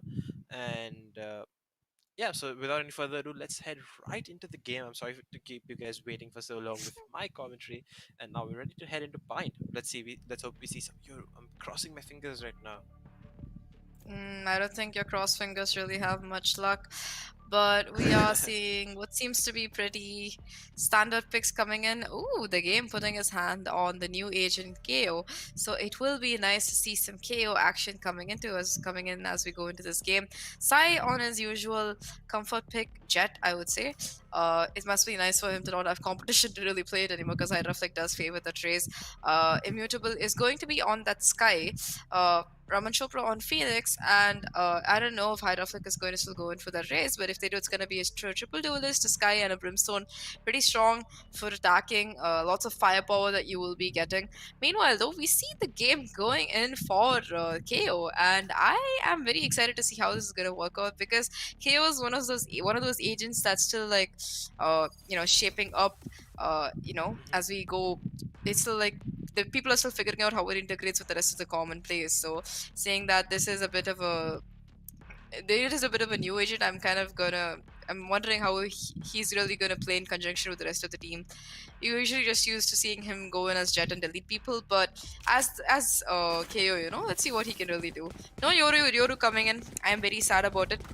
So Crying, tears rolling down right now. yes, I think they're gonna call the casters deck Yoru fan people at this point. Euro fan club? I don't mind that name. I don't mind being called. I'll be a proud representative of the Euro fan club. So yeah, so this is gonna be my first. This is the first time I'm seeing Yoru. Oh, sorry, Yoru, not Yoru. KO in a show match or in any match at all. Really excited to see how that pans out. He can be great against the rest, a few of the agents. Like imagine Hydroflix is going in with his ult, right, with the showstopper, he's double satcheling in, and he just gets hit with a KO knife. What would the reaction be right there? Just say that the game starting things off with 4 players suppressed. Trist finds a kill right onto Sai. A-shot though, the Trist was once more, but Immutable's gonna deny exactly that. The game does have his flash ready to see what could happen, and they're now gonna allow the spike to get down. Flash comes in, but Hydroflick manages to dodge it. Only nothing coming out of the flashback. Then though now left towards his U-Haul with a sheriff in his hand. Big investment, and they can jump on him right now. Fighting him hard. Immutable finds the kill. Immutable finds number 3 of this round on the Sky. Really feeling himself on the backside. Let's see if she can do damage. Finds 2 before getting taken out. Good round for them nevertheless, but having found 3 kills coming in there. But Team Hydroflick are going to be pretty happy with the number of kills they got. I agree with you, and Maharani already 2 kills off that round is going to be on top. But Immutable, let's talk about those shots, man. That guy is so crispy with the ghost. Either way, we are going to see Eco coming in, complete Eco coming in for the side of Maharani. It is going to be the buy coming in for the side of the attackers, and Immutable especially very close to his. He is going to have his ult next round if he keeps up at this rate. Nice suppress will come through, revealing that there are multiple people here. There is an interesting crossfight here. Bait done. I don't think that he knows quite what to look. Bullet is able to get one. Sikoria gets one as well. It's going to be a 3v3 right now. Couple of guns dropped in that hookah. People are going to be taking it. They are going to be going into that B side. They do have the B side, and the spike should go down safely. Trisboss, however, is able to take down Raman Chopra with that Ares. It is going to be a 2v. It is going to be 2v2 right now. Ult comes through for Immutable, and the position of both players will be known. It's going to be just Xyaa left on that Brimstone. Knows that both players are going to be in hookah. It's nice slow orb, and Satchel comes through. Satchel fake, I suppose. Xyaa knows that one player is still there. Trying to isolate these fights, trying to make it to get like 1v1s instead of anything, but doesn't quite know what to look. And the diffuse should be coming through for Maharani's team, bringing equalizing scores, and what an upset. All I need is spare parts. Yeah, definitely. Huge 30 round win coming in for them. The triple Lucas setup really working out, and the Boombot kind of got fooled as he didn't really clear out the left corner over there, and Hydroflick running with the Ares definitely got punished for not knowing that. And now it's Marani's turn on the Ares. I'm looking to see what she can do. But now the attackers are going to be forced on an eco after having lost that thrifty round. So the Sheriff's Frenzy. Hydroflick picking up that Bucky. Never mind, he's just teasing us right now. Stinger. I don't know the last time I saw Stinger being played after it got nerfed. Yeah, Bullet though going aggressively with the Dragon Mandalin's hand will take some chip damage, forcing him to reposition out here. And with that, the rotations are going to be called in towards the B side. Now it's just down to Sick Warrior and Bullet as the rotations come in. Smokes come in for the attackers, accompanied by the Wolf, which gets taken out almost immediately there. And now the attackers have kind of lost for space with not much control. Do they rotate? Oh, here's the question, but I'm guessing with weaker weaponry, they decide to come it out the side. And just as I say, the flash comes in with Trisboss, and the attackers run right in. Bullet finds one from backside, Tris finds one other. The game chimes in, and suddenly it's just wiped out by Tris, who pushes elbow and making that aggressive play once again. I mean, it was a good round. It was an expected round coming in, seeing they did have the gun advantage. But either way, I think that the team is going to be very happy with themselves. The 80s, I was kind of sad we didn't really get to see much of that, but everybody did do their part. And this is going to be the real round, you know, because this is where the full buys are going to be coming through for Xyaa's team, and it's going to be rifle versus, well, an 80s, an operator, and a couple of rifles. So it's going to be a pretty interesting fight to see. Sick Warrior just trying to get some smokes down early. Hydroflick just walking up into here, trying to see if somebody's going to push him and be foolhardy about it, but nobody seems to be taking his bait quite yet. Meanwhile, the Ankkita with these lovely walls that you can't quite easily break. I think that the team of Xyaa is just playing for picks at this point, waiting for someone to make a stupid push aggressively. And here, Bullet might just get a pick. Hydroflick might just walk into the crosshair, but I think Hydroflick knows. He's like, you know, these guys, they've been saving up money for quite a bit now. They might even have an operator, so let's not just try peak angles. They do seem to be waiting for this wall to break before they're going to go for a standard A execute. You see Sai waiting that, and Hydroflick will give that first pick away as Bullet will take him down. Sadly, I don't think he was expecting that to be the case. Sai with a nice shot on Maharani though will be able to dash into Sai. Knows there is another player here. Will somehow get that second kill as well, and the heal will come through. Tricebox, however, will get that trade, and the ultimate will be popped as well. So it is going to be a lot of damage done onto Tricebox, but Sai will be taken down. Spike will be planted. It's going to be a 2v3 retake right now. The raise is super low. Tricebox is very low here, so he might be able to do something, but it is going to be a bit of a hard retake. Wow, and suddenly things have gone bad for Team Xyaa, where it's now just down to the captain herself to punch it out. She does spot out Bullet there, who does get taken. Now it's just down to the flank. Does she turn on in time? Sick Warrior though. He manages to find the kill. Will get the defuse in time. Should also manage to recover the operator that was dropped out by his team, by Bullet, who did manage to find one pick before being taken down. That was very clever of Bullet, I would say. The fact that he fired an AWP Yeah. to mask the noise of him switching guns, and Xyaa was like, you know, this guy has an AWP, let me just run at him, and boom, baited. Either way, that was very clever coming in from the side of Bullet that, and you gotta appreciate how they got it on because it was looking kind of close for a while. Xyaa, though, did her best, managed to get 2 kills, but unfortunately, at the end, did not expect the flank coming in that late from Sick Warrior. It's really interesting to see how these plays work out, all these mind games work out on these teams. So that will be another round. Already on 3 points, Xayah's team, they should be on a bit of a broken by right now. The Jet ult does come out, however, so there might be a lot of damage that happens because of it. You see the operator holding down this angle, spots a player's head, misses a shot, and it is going to be Raman Chopra with that run it back coming in. The game will take the ult down, and it is going to be Trespass getting a kill with that nade as well. So perfect nade coming in. Trespass with 3 kills already in the game with 1. It is going to be just Immutable left. Immutable getting 1 player, but Trespass will get that pistol kill on him, and I think that it was just a little bit of confusion. You know, that Brim Smoke, hard to see anything in it, and both players just walk past each other. Oof. Yeah, the sky flashes are really, really strong in positions like these. Like you can just pop them out of smoke, and yeah, with the recent buffs, the sky she's become a lot more popular. We see pro teams running her a little bit more, especially on Breeze. She's kind of become like a staple pick. And recently, we've seen a few teams in the EU, you know, like experimenting without the Sova. Like we saw Team Liquid recently running out the Sky plus Breach on Ascent, which is something really interesting in terms of an agent comp there. Definitely, yeah, overall, I think. Yeah, go ahead. Sorry. Yeah, you know, like that was a very interesting thing you mentioned because Sova has been the dominant initiator for so long on Ascent. Like it's almost unthinkable to play Ascent without a Sova, and yet you know people have been running Sky because, like you said, the new nerfs just make us so good. Especially the fact that you can pull out your gun, during a flash. You know, you're not gonna face like a time hindrance because of it. And Sky is just so effective right now, especially with the fact that her flash recharges after 30 seconds. So you will be having more flashes as you go forward. Either way, though, Sky. Definitely a much more viable pick, so much stronger right now. And I think that Bullet has DC'd. We saw that he had DC'd for a bit, so we are going to be going into a technical pause right now. I think AnkkitaC's team are very happy with themselves. A little bit of gun switching going on. Fun happening between the players here. I don't know if this is a ritual as well, but yeah, I think you've seen that meme, right? Shade offer. You give me this, I give you this. That's what seems to be really happening here. And it's interesting though, from the opposite side, we do see Sai picking up that operator, so it might make a lot of difference as we go forward into this round. Yeah, definitely. Sai's been one of the best oppers or sniper rifle users since a long while in the country, so definitely interesting to see how he brings it out. And yeah, look at the KO. He's just flexing on everyone with his knife, like something no one else has in the game as of right now. Just showing off his utility right now, showing up his goods for trade, because they're definitely showing off some barter system. And now they just moved on to dancing together. This is a better ritual than what we saw coming out on Haven.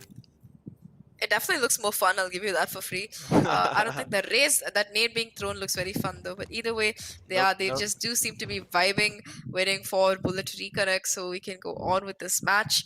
And yeah, I think AnkkitaC's team, they're just having a lot of fun, which is what they're here for, you know, in the first place, to have a lot of fun. Definitely. And wow, and now it's a different game. They're just really enjoying themselves right now here. I think they're playing. They're running a race, a 100-meter sprint going on in Pine right now. There should be a new objective, you know, rather than having the objective to be the spike planted and going off or diffusing it. It should be who can make 3 laps, you know, through U-Haul and around the green box first. I think the Tris box will take this successfully and has the seal of approval from his team captain as well, as she seems to be nodding at him. Tris box should be feeling very happy with himself because we saw him last game popping off with all those first bloods, almost MVP, badly missing it by a whisker to the game.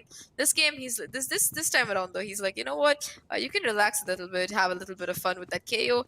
I'm gonna just pop off, and he does indeed seem to be doing that. The only player so far on the scoreboard with that double-digit kills, very close to his ult again. I think he already used it once, and yeah, I think that Tris boss should be feeling very pleased with himself.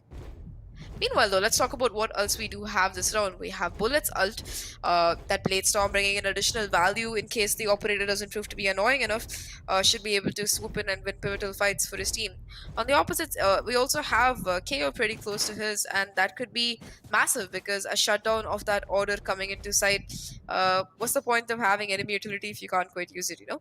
It might actually be a real counter coming in if the team of Xyaa decides to play post plan with their Brim ult and Molly lineup. So if KO shuts you down, what you gonna do?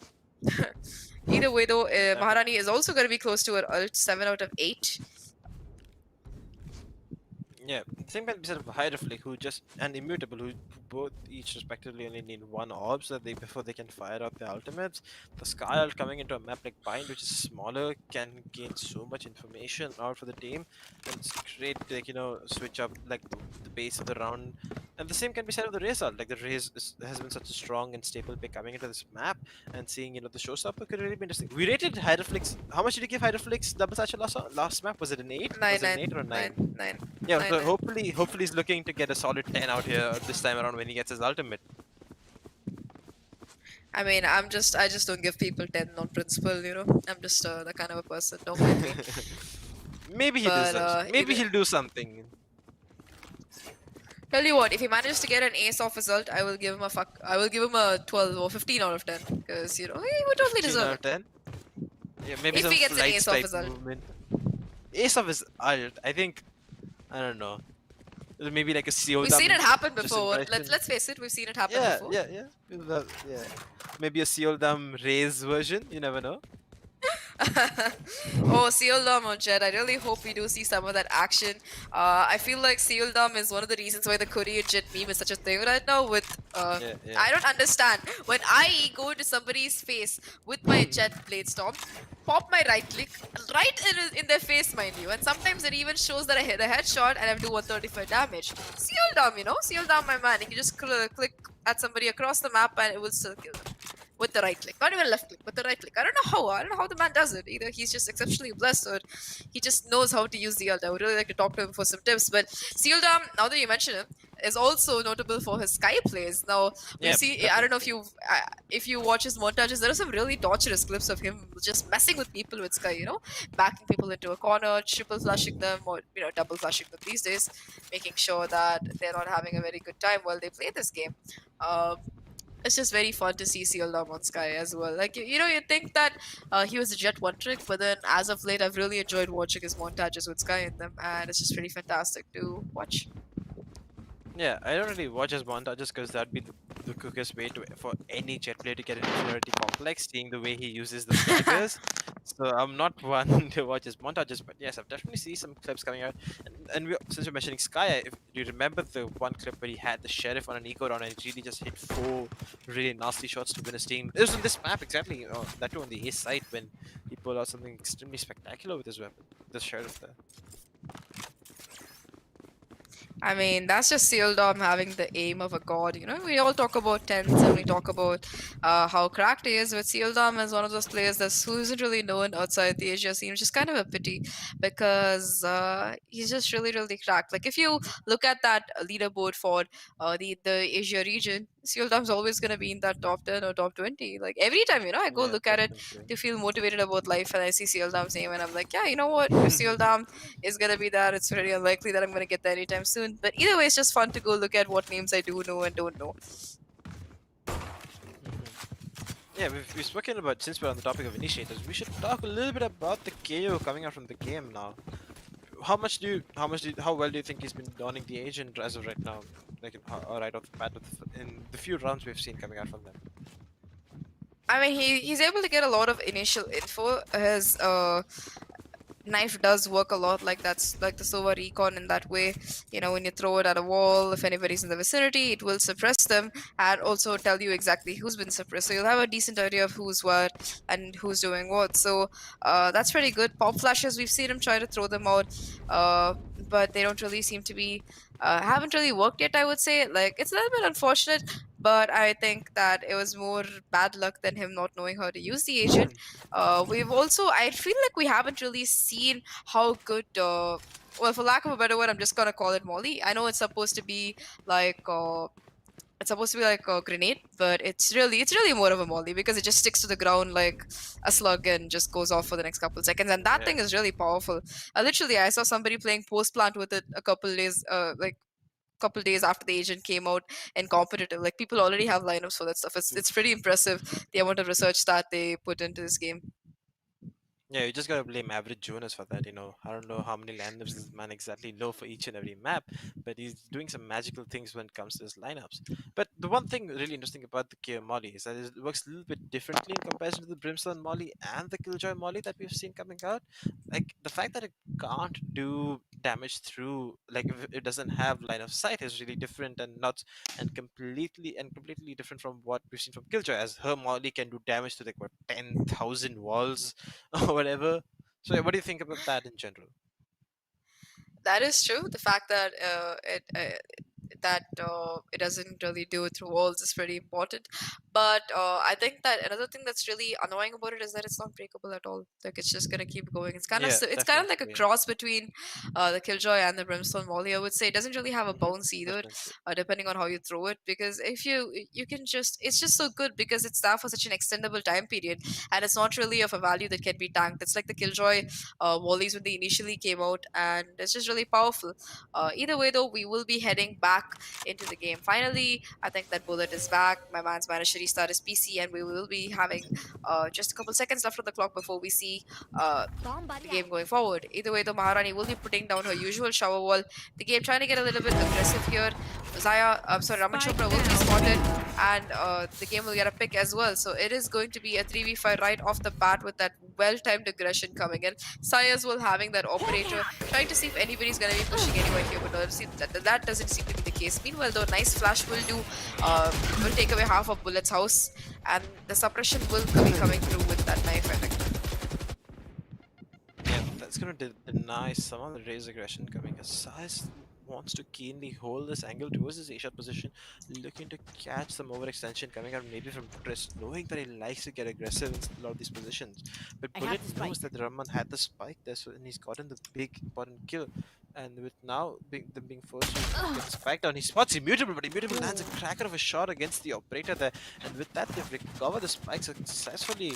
And they're also going to head back towards the A set as what it looks like. Now, I've got your trail. Looking to eliminate angles for his team. There comes out Skyer to also help them secure a little bit of the round. 30 seconds do left. they know what Trish being here? Trish definitely hears this utility being thrown in, and that's going to call out the rotation towards his team. He does find one kill, almost finds number 2, looking for number 3 of the round, and he's going to find exactly that. Also, maybe recover the operator. Never mind, they already have one operator to work with, so there's not going to be another one to pick up. But really good hold coming out from Triss over there. 3 big kills coming in for him, and he manages to help his team secure another round. And Team AnkkitaC looking kind of drifting away with this lead right now, and now it's going to be up to the attackers to stop this bleeding over here. Triss Boss has his ult yet again. It's gonna be party time and coming in really soon, I think. Hyraflick also has it, however, so you never know, it might be both races just tossing it. Bullet holding down that, anchoring that short angle with that operator. Boombot going out for info as well, and I don't think it should really spot anybody because they all seem to be stacking down. Never mind. They realize that the Raze ult is in play here, so they're all going to be stacking pretty far. Hyraflick as well, trying to make his way through showers, but that wall is going to be in his way right now. Bullet pushing a bit forward again, trying to see if anybody's going to be pushing, and he's probably just going to be content to hold that angle down. Sai making his way towards hookah. Might is trying to see if he can get a pick or two. Should be able to catch the game off guard here. At the game somehow managed to get away with his life. Ankkita popping in a little bit of heal so that he doesn't feel too sad about his HP. It is going to be a 5v4 right off the bat, as that kill from the game will really give his team a huge advantage. Bullet reloading all his guns, watching the short angle again. Somehow misses that shot. Xyaa is able to take down the game as well, and the Jet will be pushed back with that nade. Yeah. Bullet though doesn't want to easily give up this angle, so he's come right out of his U-Haul hiding position for a bit to see if he can get a kill or two. But just as see that the attackers 30 seconds are left. rotating over all of them towards A side, so this can be like shooting fish in a barrel for Bullet. But he gets spotted out by the movement covered by Immutable, but doesn't matter. He's gonna get ulted, takes a little bit of damage, and he's gonna die in that. And that's going to be the cue for the rest of the attackers to jump right in and take heat call. But just as the twist pops, the ult gets one, it does manipulate some damage. Hydraflick though, he wants everything for himself, finds 2 kills, Spike will be secured in the meantime. And now that's going to allow us to enter in a 1v2 post-plant situation just on to One here. enemy But the remaining. HP is too low, he hears the reload sound and finds kill number 1. Does have the ultimate to work with, and he's going to use exactly that towards calls, and that's going to be an easy victory coming out from the mind games coming out from Sick Warrior. So smart, and Tris begins clapping for the clutch that his teammate just pulled out. Beautiful victory coming out from Sick Warrior. What a clutch, what a round coming in for Sick Warrior. I think he should be feeling very pleased with himself. Here's the reload, gets a beautiful wall bang, and then finally realizes that, you know, this guy has to be shelter. I know he's low, let me just take my chances, and will use that Brimstone ult to get that pick. Didn't even have to fire a bullet. It was pretty easy. Either way though, it is going to be a 6-7 on the board for AnkkitaC's team. You see the side of Xyaa finally coming into the full buy again. Last round was a little bit of self-nerf for them. You saw those sheriffs coming in, and it is going to be it does seem pretty straightforward. A hit coming in. Bullet will try to get a pick off that operator, but will uncharacteristically miss many shots. Sai will take him down, however, and Trustboss will get a kill before being taken down by Xyaa. The trade will come through. Ankkita has a revive, and she might be able to do something. However, she has to really find a body to do it, and she's just going to be trying to spam the smoke. Flash will come through. She will be flash. Will be able to fall back to safety for a bit. The game as well on that flank will take down Immutable. Pop flash coming through that smoke. Oh no! Will catch. Will be caught off guard. It is going to be Ankkita with a beautiful shot and a 3K on the round for Ankkita, as the defuse should be coming through safely for her team. Healing. Wow. Definitely the game, not really the best of the flash there. No one saw that, but it's definitely not caught on stream, so we're just gonna ignore that for a little bit. And yeah, and with the quick flank coming in, they do manage to clean it up. 7-1 for them, definitely cruising in this first half. And the question that arises for the attackers is, what can they do now? What can they do to stop the bleeding? What have they not tried already? And it looks like though an A-side hit is what it looks like on the cards, as you can see through the radar right now. And it looks like they are looking to exploit this A-shot area. This time around, Bullet's operator is going to be positioned towards this B-long position, where he will most likely get aggressive if he doesn't find some early information here. And to say that the attackers do make their way towards the A-shot position, Boombot does give out some early information for Tris to potentially get a nade off on. This guy does get stunned, and the dash is going to come out there by Sai, but the satchels are there in perfect timing. Now, with the amount of utility being thrown at him, the UI position is flushed out.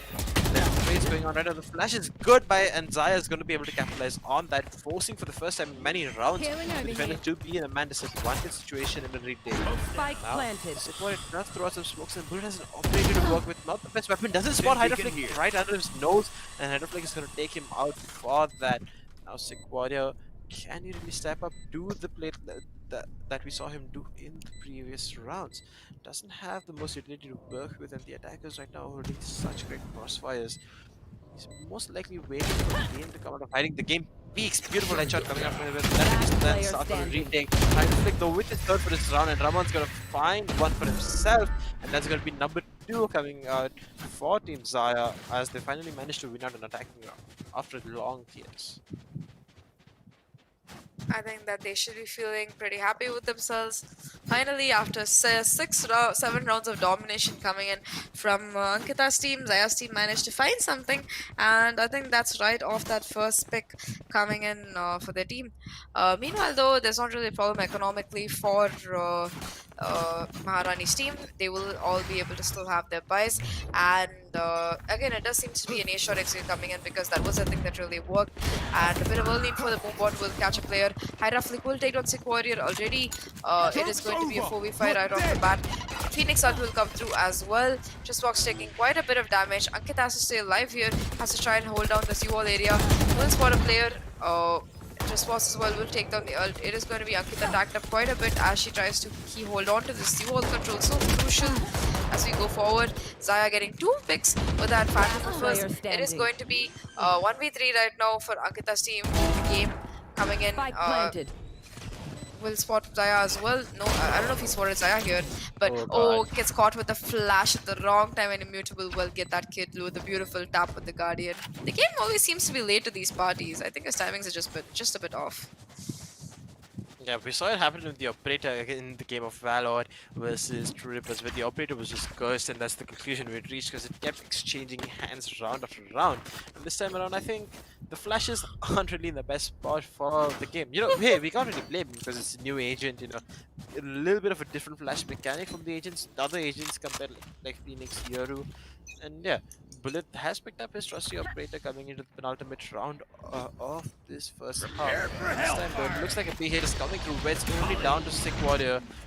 Throws on a molly that help him potentially buy time, but look at the speed of this flank. Bullet and Trisp are right on the heels and are looking to shut it down in any executions that will be coming in. Sick Warrior puts on his combat sim. We've seen what he can do with this. The Seekers are going to take this position. The Sai is going to make Bullet pay for his aggression. Just Immutable also finds one. Suddenly thinks that out at 3v5. They do have the resurrection to work with, and the game is there on backside. Finds two for himself before finally getting shut down. Trish's position might just be good to deny the plant right now, but the plant's being put inside the tube. He does have the position of Sai, which has been communicated to Maharan, who's exactly holding that. But just as I say that though, Hydrofleck is gonna take down Trish and Sharas. Like Sai spots Ankkita out and is also gonna take her out. A big 3k coming out for Sai in this round that makes it possible for his team to find number 3. Slowly but surely making the closing down the lead and looking for the 7-5 half, which they could potentially convert into better scoreline if they win the pistol round. I think that round was very well played by Xya's team. The commitment of different ults, using that information to play better. Like I think the Sky gave away the position with the backstab, and after that it was just easy pickings for Sai because when an operator's coming towards you, you do have a small advantage. Bullet again getting really aggressively trying to get into this corner. They might not expect him here because he hasn't pulled this play before, so he could try and get a pick and then dash back. Yep, tries to get a pick, but I think that is not really going to happen. Nice updraft coming in. Hydroflick will get 2 kills off of that, and it is going to be pretty hard with that 3v5 retake incoming. The Sky Trailblazer will catch Trice Boss as well. They know where he is. Nice spam through the firewall will get them a pick. Ultimate unlocked as well. They know that multiple players are down these UL angles, and Trice Boss will take down his fellow race. The game as well with that beautiful kill from Showers will take down Raman Chopra. It is going to be a 2v2 right now. One enemy remaining. Extremely aggressive. He's gonna find Sick Warrior, not just onto the game with this 1v2. Does know about the position about both players right now. Find a 1v1. He does find kill number 1. But now the HP surely have the disadvantage, and Sai picks at the right time and catches the game with his knife out, and he's gonna get the kill. Great comeback coming out from the attackers, being 7-1 down to pulling it back to 7-5 scoreline. They're gonna be definitely happy with the way they've maintained their mental coming out. I agree with you on that, and Bind is one of those maps where I would say it's a bit easier to defend because of how you can position your utility and your players. So there is still a chance that they're only 2 rounds behind, and there is a huge chance that they can really come back here, depending on how they play with it. Especially having agents like KO and Sky in conjunction with each other is going to make a huge difference because both of these are initiators. It's just that the utility that they bring to the team is going to be important in different ways. So I'm looking forward to see how they use KO on attack, especially because I've seen KO used in Bind before. It's super effective, especially when the enemy team is playing a Killjoy. It just makes taking a side so easy because you don't have to worry about a lot of pesky things. Hopefully that might be the case coming in as well. And we are going to be having a small technical pause as again one of the players seems to have DC'd before they restart their game and come back. We'll have to do a little bit of waiting here. Yep, definitely. I think it's Bullet again who's the culprit for his disconnect. I think he's installing some fishy software in the background. I think the admins really need to check up on what he's really downloading there. That's maybe his Vanguard's crashing or something. I know he's up for something. Just kidding. But yeah, definitely a great rally coming out from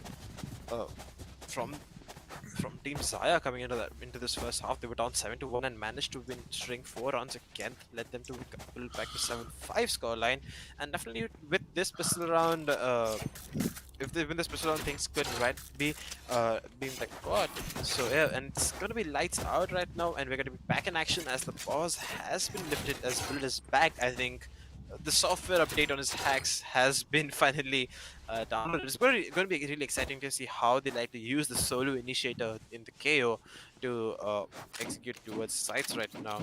Mutable does want to challenge out towards his B-long position, and he only has the raise there to really support him. Sai looks to get aggressive towards his almost position. Might just be time with the fight, but he turns out the wrong time. The boomer comes into it. So Tris spots one. Nate comes out to ward Hydra Flick off the angle. Is successful enough in doing so. The Mutable looking to get a flash around this corner to potentially get a kill or two, but the flash from the game is perfect. And he just blinded himself. But just to say that the game's classic is on point right now, and he gets 2 kills for himself. But in the meantime, he just beat his way onto side, and they're gonna ambush Xyaa over there. And now it's just going to be the spike is heading towards. Wow, they decided to come back towards the B side right now. Last and now player Sai is stuck standing. between a rock and a hard place right now. It doesn't get spotted, but a few missed shots are gonna cost him his life, even though he manages to get 1 kill. And it's gonna be 8-5 for Team AnkkitaC on the back of a solid fake being set up by them, only for them to teleport right back into side and finish off the round. I mean, it was pretty well played by them, the patience and the accuracy of those shots. Nice flashes coming in from the game, who finally seems to have figured out how to use this flash. It's nice to see that and see how effective it's being. And it is going to be them buying guns, while I think Xya's team is going to go for an eco, if I'm not wrong. Either way, no, they're forcing, never mind. So Xya's team is going to be investing in those specters and heavier guns. Nice flash will come through as well, knowing that there is a player blind. They're just going to be waiting for that push, and the Jet just walks past. Interesting. Yeah, Even though there's a Brimstone lurking there, she just manages to find the timing. Sigma doesn't really know about the position. Inevitable, Marshall is going to fight him for 1, but the game is there with to instantly shut him down. Tris is holding this angle towards the but still aren't aware of Sai going in for this huge flank from B long. The game, though, in the meantime, is causing so much havoc with his bundle. Sai's flank finally activated, finds one Hydra Flick with another. Certainly things are looking better, but the game, he's on for the ace right now. Maybe we see the first ace, second ace of the tournament coming in to challenge Tris's ace here. Let's see what he can do over here. He's pulling this nifty little off angle. Just want to make a cheeky play, walks right up, and the game with the ace and matches Tris on that one. There, 2 aces coming out for Team AnkkitaC, and they're going to be really happy with the way they're winning out rounds. 9-5 as they look to cement the lead coming into the Pine map and looking to end things with the 2-0 scoreline in this show match right now. Yeah, I agree with you on that. They're definitely feeling very motivated and fired up after the last game, and they're really showing it in this one, especially Tris Boss. Look at him, 20 for 10. That's a solid 2 KDA on that race, and he just seems to be having the time of his life. The game as well saying that, you know, I can top frag with Jet as well as give you competition with KO. He is very close to second position as well. Ultimately popped as well. They know that these players cannot use utility anymore. Raze, Boomer doing quite a bit of damage. Check your corners, and Trispos does manage to find Hydra like that. Meanwhile, utility will be stopped from being used game with 2 kills. Raman gets 1 summer, but Bullet is there for the trade. It is going to be a 4v2 right now. Nice headshot from Trispos coming in. It is going to be a nice awkward spray coming in, but he will be getting that 3rd kill as well. Wonderful round coming in for AnkkitaC's team. They should be feeling very pleased with themselves. They're definitely looking towards match and series point, and even winning the show match in the end to crown themselves as the champions. But hey, we've seen something similar come out in the first half. Maybe we see it again. Team side definitely should have a plan, and the plan definitely looks like giving him the operator right now, because he's gonna pick one for himself. But he only has light armor to work with. Let's see what Sai can really manage to do with his operator. He's going to need to do something. He looks like he wants to challenge his hookup position right now. And Bird is coming exactly there right now. Let's see how Sai's operator works. He does manage to get 1 kill, but Bird does manage to land a headshot. And the game, though, flashed or not, doesn't really matter, as he finds 1 kill for himself, and he's going to take over the A side alone, only to find Xyaa being stuck in a hard position. And the game, though, he's not going to stop his aggression. Maybe this is a good flash coming out for him. Good enough as it manages to. Never mind. Well, 1 is good. One's good. Yeah, we'll take 1. Now this all the Boomer position is doing so much, is buying so much time off the clock right now. It's going to make things harder on this retake. They're coming the slowest to buy a little bit more Xya's position is operated, does manage to find the second pick off the round through this. The wall's being broken for him so that he can potentially find a pick or two more over this. Hydraflick has activated his flank in the meantime, not something we see all the round. But just to say that the game's on for 3k, looking for the ace just before Rama denies that. That activates the run it back, looking to see if they can get anything. Ankkita denies the run it back over there in an instant. Time sticking surely, and now there's not enough time for Sick to have an impact in this round, or maybe even win it out for his team. Oh wait, sorry, he wins the round because there's no time for the attackers to use the spike. And just I say that the lead is surely but slipping out for the defenders. 11-5, and match point is on the horizon here. I mean, there wasn't really anything else they could really do apart from save, and at least Sai has his AWP back, so he might be able to do something with it. But either way, it is looking to be a game that's going to end in favor of Ankkita's team if it keeps going at this rate, because they just have no answer to these pushes, to the way they're playing. It's just better shooting or more favorable fights that they don't really know how to deal with. The KO knife will come through and doesn't really do much damage. Sai with an uncharacteristic miss with that operator. However, Ankkita will pay for it as she goes forward. It is going to be a 4v4 right now, 4v3 right now, as Sick Warrior and the game both get a kill each. It is going to be a 3v3 right now.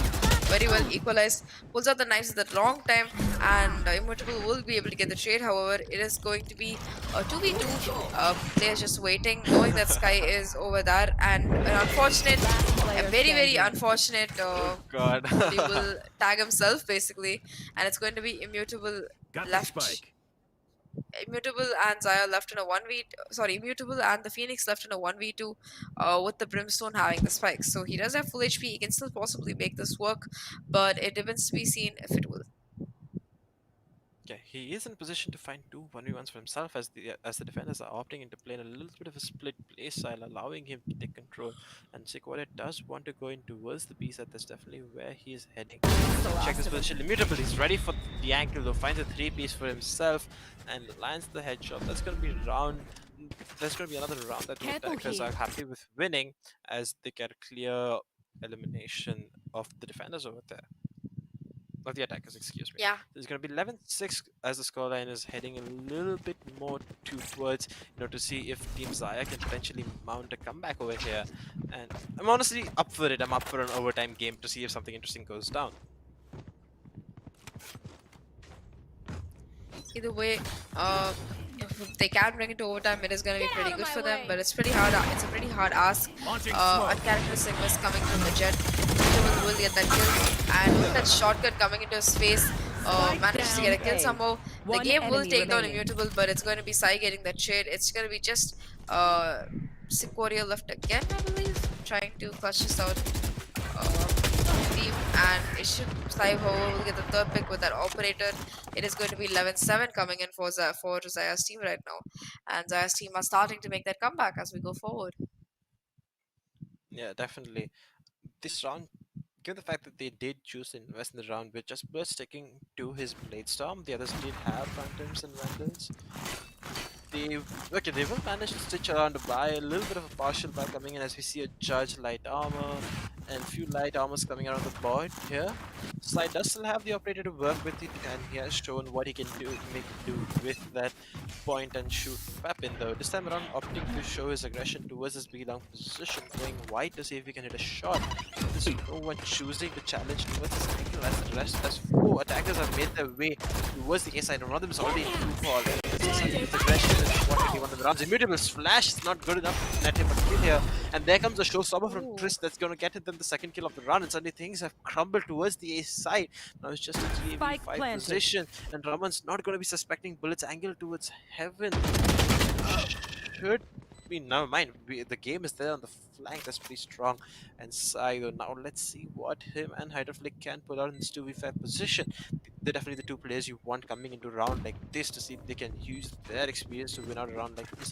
And Chris has definitely revealed his position with the sound when he sees the feet, but can he shoot? There's a question. Player standing. Side does get taken down by Bullet in the meantime, not just down to Hydraflick, who's stuck behind a wall and does have ability to work with, but the time is surely ticking, and he's going to choose to save and allow Team Ankkita to get towards match point and siege point, where they're looking to play towards overtime.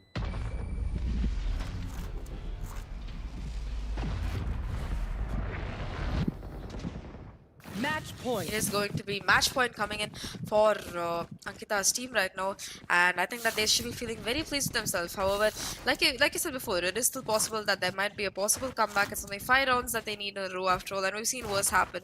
So this should this is a very crucial round. Ankkita's team looking to wrap this up, looking to make sure that they win this in style, take it home 2-0 in the series show matchup, and we are going to be going into this round shortly. If you look at the scoreboard, you can see the game back on top. His ult is going to be popped as well, bringing in a lot of stall potential for people being caught in the range. No extra utility. The dog will spot on multiple players outside hookah. Knows that it's probably going to be a B hit as the smokes come through. Oh, beautiful ult from that player will keep him using any of his utility. However, it expired in like record time. It just went really fast when it expired. The game that just really keep things. Finds one kill, finds somebody looking for another ace potentially coming in, but just I say that Romance finds him through the smoke there. Now it's just down to 3 versus Yoshi. Smoke's down. Have the destruction to work with, but not sure if they're in a position to work with. The flash comes through smoke right now. Also another one from Immutable, but just as I say that now it's just down to Raman, and just as I say that Trist finds him, and that's going to be comfortable victory coming out for Team AnkkitaC in this show matchup. Definitely saw them just doing really great. The aggression from all around them really worked out. But on the other hand, we do have a runners-up of the day. That's going to be Team Xyaa. Not we did see some streaks of brilliance coming out from them. Not going to say it's an all-out affair. We saw a lot of members stepping up when needed. We saw Raman stepping up when needed. Definitely Immutable had a good, really pivotal 3Ks. And I don't really need to talk about Xyaa and Hydroflick because we saw what they were doing on Haven. Just shutting it down, both of them together. So, but in the end of the day, three aggressive players in terms of Bullet on the Jet was the second map, and Immutable, and even the game, their aggression just proved too heavy against the Team Xyaa, and they just broke down their walls and were able to win round after round. They did manage to show some signs of life towards the second half by winning by taking things to 7-5 scoreline, and showing us that a potential comeback was in the cards, but Team Ankkita would have just denied it in the end to take the second map after they won the first map in pretty convincing fashion. I agree with you. I think that my standout player for the day was probably Trice, because Trice was just playing so well today. His positioning, the way he committed his raise utility to make sure that either pushes were stalled or just make so much space for his team. And he was really exemplary with that on both attack as well as defense. I really loved how he managed to play on that A side. Did so much damage. Like, even if you don't count the actual kills, every time he threw a paint shield, there was just so much damage going on. Let's not talk about the boom bots. Multiple times, a bit confusing sometimes for both teams, but boom bots. Bind is one of those maps where raise is just insane, and I think both Hydra Flick as well as Trespass really managed to show why that's the case here today. So I felt pretty happy to be able to see that. The surprise coming in though was the game with the KO. I think that he finally towards the end managed to figure out how to throw splashes. I personally am very happy for him. I think that going forward we will see even more amazing plays coming in from his KO. Who knows? Yeah, definitely. We did see some really great action coming out from both ends. And definitely, I do agree with what the point you made about Raze, right? The Raze is a great pick on smaller maps, so you can really use those boom bots and Raze really to clear out those angles. And yeah, we really saw some great satchel movement coming out from both the Raze players throughout both the maps. And yeah, they're just going to be really happy. If you're a Raze main, I think you have a few things to learn from Hydroflick and Trist today. I think so too. I mean, I personally don't play the agent, but I believe that if you do, there were quite a few interesting moments, interesting lineups which you saw. Especially, I loved Trist's throw of his grenade down shot. I'm sure it's a pretty common one, but the way like you don't leave yourself open to being shot, but also manage to bounce it off the wall and throw it in that cubby, doing a lot of damage multiple times. I think it took them a couple rounds to learn that you really don't want to be stuck there when that nade falls in.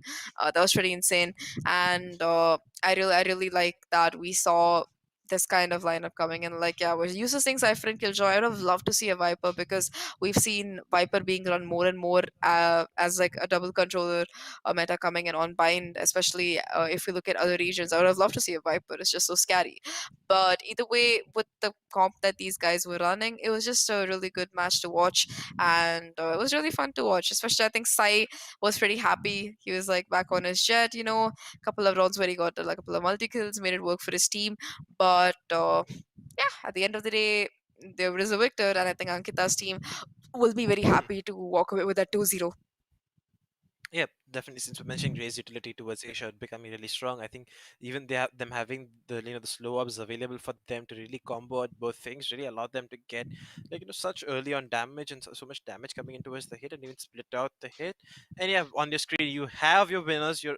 They deserve the win today. Team Ankita C, they did dominate Team Xyaa coming out of the both maps and surely but comfortably towards the end managed to secure the victory. They really did that, and I think that we will be going into the final scoreboards as well as the MVPs for the map of Bind. And while I am kind of regretful that we didn't get to see an icebox, I don't mind as well because I feel like after Haven, the only map we've really seen played is icebox. So Yeah, it definitely. will save everybody a little bit of time. But either way, what was your favorite moment of the day? Like, if you go look at the plays coming in from everybody, what was your favorite moment? Not. I think okay. I think I have two favorite moments on the map. One of them has to be the game when he got flashed when he was playing towards B. Kavi, ended up mauling himself. I think that's definitely the standout moment that I'm going to remember for a few days. But jokes aside, I think the strongest moment for the map for me definitely had to be Sick Warriors, like the 1v2 clutch, where he really used his game sense to win that round out for himself. And now you do see the scoreboard on your screens right now. Psy leading the charge for his team with 18 kills, backed up with 5 first bloods on the jet. That's something we've seen him do quite consistently. The game enters 27-28. Ankita and Sick Warrior chilling down towards the little bit of the bottom of the scoreboard. But hey, that's not really that's just because the rest of the team really really uh just finish things up, and Sick Warrior just got to enjoy his chips towards the end of the game. Right, I think that's more important than what just happened towards the map. But yeah, overall, great game I coming out for mean, them as yeah, I mean, great game coming for them as everyone just had their fair share of first bloods, like Bullet with 4, Triss with 3. And despite being the KO, he was more of like a phoenix, flashing himself in, mauling out angles that he didn't want to check or something. So yeah, that's one playstyle of a phoenix that I would like to see in the future as well. Of the KO, excuse me, playing a little bit more aggressively. I feel kind of bad for Sai. 5 first bloods, top fragger for his team, did quite a bit of damage, but it wasn't going to be enough. And Sick Warrior, I mean, yeah, sure, he only has 5 kills, but come on, man. The one round where he needed to clutch, he did clutch in that 1v2. So Yeah, Sick definitely. Warrior, definitely, like, he might be on the bottom, but he's definitely not being carried, that's for sure. However, if you do look at the MVP of this map, it is going to be the game with 28-13, a KD of 28-13 with an initiator. That's Wow. just massive. And I think that despite the occasional blunders coming in, there are the quite often self-flashing as well as that lovely run where he managed to somehow kill himself with his own molly. I think that he did a fantastic job. And it just goes on to show how KO, even when played not very well, can still be super effective with the utility you have in conjunction with the rest of your team, because Mhm. he was giving info saying there were people whenever he got ping off his knife, he was doing quite a bit of damage and aggression with his utility as well. So it's just wonderful to watch. Again, like KD almost doubled that of the fragger on the opposite team. He just played really well, but I'm not sure how much of that was because he's cracked at KO rather than just him being a cracked player. So I think he might need a little bit more time on the agent. Yeah, definitely. Like since you mentioned that he had the really really early information on the defensive half with his daggers, he has 10 assists to boast to his name. That with 20, not only the 28 kills and a 2 KD, also have the 10 assists to work with. You're going to be really really happy with that. A good game for Sai overall as well, as he did. Manage to just work out the jet that he usually does. And let's take a quick look at the overall scoreboard here. Hydrophilic 37 kills, 29, that's his name. But on and quickly followed by Sai and the rest of the team, Immutable Zai and Raman Chopra following them. Not much of a difference between all of them, but on the other hand, we see the game Trist. Both of them managed to secure kill rate ratios uh, over one for 52 themselves. kills. 52 kills, 52 and 50 to the name. That's a huge amount of racking that was done between the both of them, and they're going to be really, really happy with uh, what's going on over there. They're really happy with how they managed to play. Surely Sequoia and Ankita not towards the upper half of the scoreboard. We definitely did see them coming up big in terms of utility usage and assists on Sek with the Sequoia with the combat sims, and Ankita with her heals, slows, walls, and revives, where they have 9 assists and 7 assists to themselves respectively, which help them support their teammates in the best fashion. Xyaa and Raman Chopra not having the best game of of their lives fragging wise, but we did see them coming out with moments of brilliance. Like Raman, I remember, he just demolished the game through the smoke when the game was trying to spam through elbow, and that completely a great kill for them. And even Xaya almost pulling out that 1v3, that would have been definitely my moment of the series if it had gone through. But yeah, at the end of the day, it's just that we just saw the team Ankita really came out on top. I agree with you there. And overall, if you look at the top players for each team, we are going to have the game on top, 52 kills, massive performance coming in, a perfect 2.0 KDA. Well, he is cracked. We all know this. It is going to be Hydroflick on the opposite side as his counterpart. 37 kills, a bit behind, but it's not like he didn't have an impact. For example, the very first round, Hydroflick with his Oh yeah, 4K, definitely. basically 1v3 clutch. That was insane. That was probably one of my favorite moments of the day. That was pretty insane. And also that 2v3 retake we saw coming in from Ankita's team on Haven. I think that was one of my favorite moments of the map as well. Sequoria's clutch as well, which you mentioned already. A lot of really good plays coming in from these players. Really excited to see how they're gonna play this game going forward. And I would love to see Xyaa and Ankita both play more Valorant, especially Xyaa, because I know Ankita already does play this game, kind of grinds it, but I'm not quite sure if Xyaa does the same. So it would be nice to see you there. Meanwhile, though, huge thank you from all of us to Logitech for sponsoring this tournament and making it possible to have such fun games happening. You guys should totally check out their products. I personally do use a G502. I've been using it for like the last couple of years, and it is one of my favorite mouses. It has like customized weights and stuff. It's got like a pretty cool lighting of the G, and the software it comes with also makes it very easy to mess with your DPI and have like settings for different games and stuff. Wow, I feel like Xyaa myself talking about Logitech products. Either way, though, Logitech pretty cool company. Lots of good products for you guys to check out. In case you're not already seen enough with the ads, let me just throw in a little bit of weight there. Yeah, definitely. And they have products for each and every price range. Like, I can't remember one gamer who hasn't started off their gaming journey on a G102. Like, I just can't name someone. Like, I myself started off gaming on a G102, and I am looking to get a mouse upgrade really quick. So I am looking to get a Logitech mouse in my hands, probably G Pro Super Light. I will be looking for that one. But yeah, that's going to be it for your casters today. Myself, Rex James, and joining me with Zach. But that's the only action for today. But we will join you guys tomorrow with the semifinals. We're going to see 2 matches coming up. And day after, we're going to be having the finals. So a lot of interesting action coming out for you guys. And the giveaways will resume tomorrow from what I am being informed. So yeah, have a great night, guys. It was really fun watching these games with you. Yes, have a good night. Stay tuned. Join in tomorrow for more action. We will be heading into more serious gameplay. And, well, not that this wasn't sweaty, let's face it, but we will be heading into true sweatiness levels of gameplay as we head towards the semifinals and finals of this tournament. And I'm looking forward to seeing you tomorrow with my co-caster Rex. Have a good night, everybody. And hopefully we don't have Haven tomorrow. Hopefully we see Yoru tomorrow. Either thing, I'm fine with that. Yeah. If Logitech you're hearing us, put in a small rule somewhere that teams have to play Euro on one of the maps. Like, I would appreciate that. I agree. Like a small rule somewhere. Yeah, small rule. Yes, Not signing off much. today, the Yoru fan club. We are going to rename the To caster Euro deck to the fan Yoru fan club. We should totally do that. I'm down for that. I'm totally down for that. Yes, so on that note, the Yoru fan club will be signing off for the day. We'll see you guys tomorrow. Everybody, stay home, stay safe, have a good night, and yeah.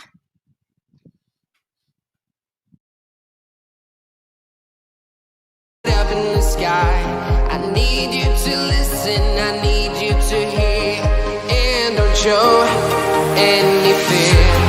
I've been flying from town to town, from London to Taiwan. I've been all around the globe trying to protect your soul. We are heroes tonight, we will fly above the sky. We are heroes.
town, from London to Taiwan.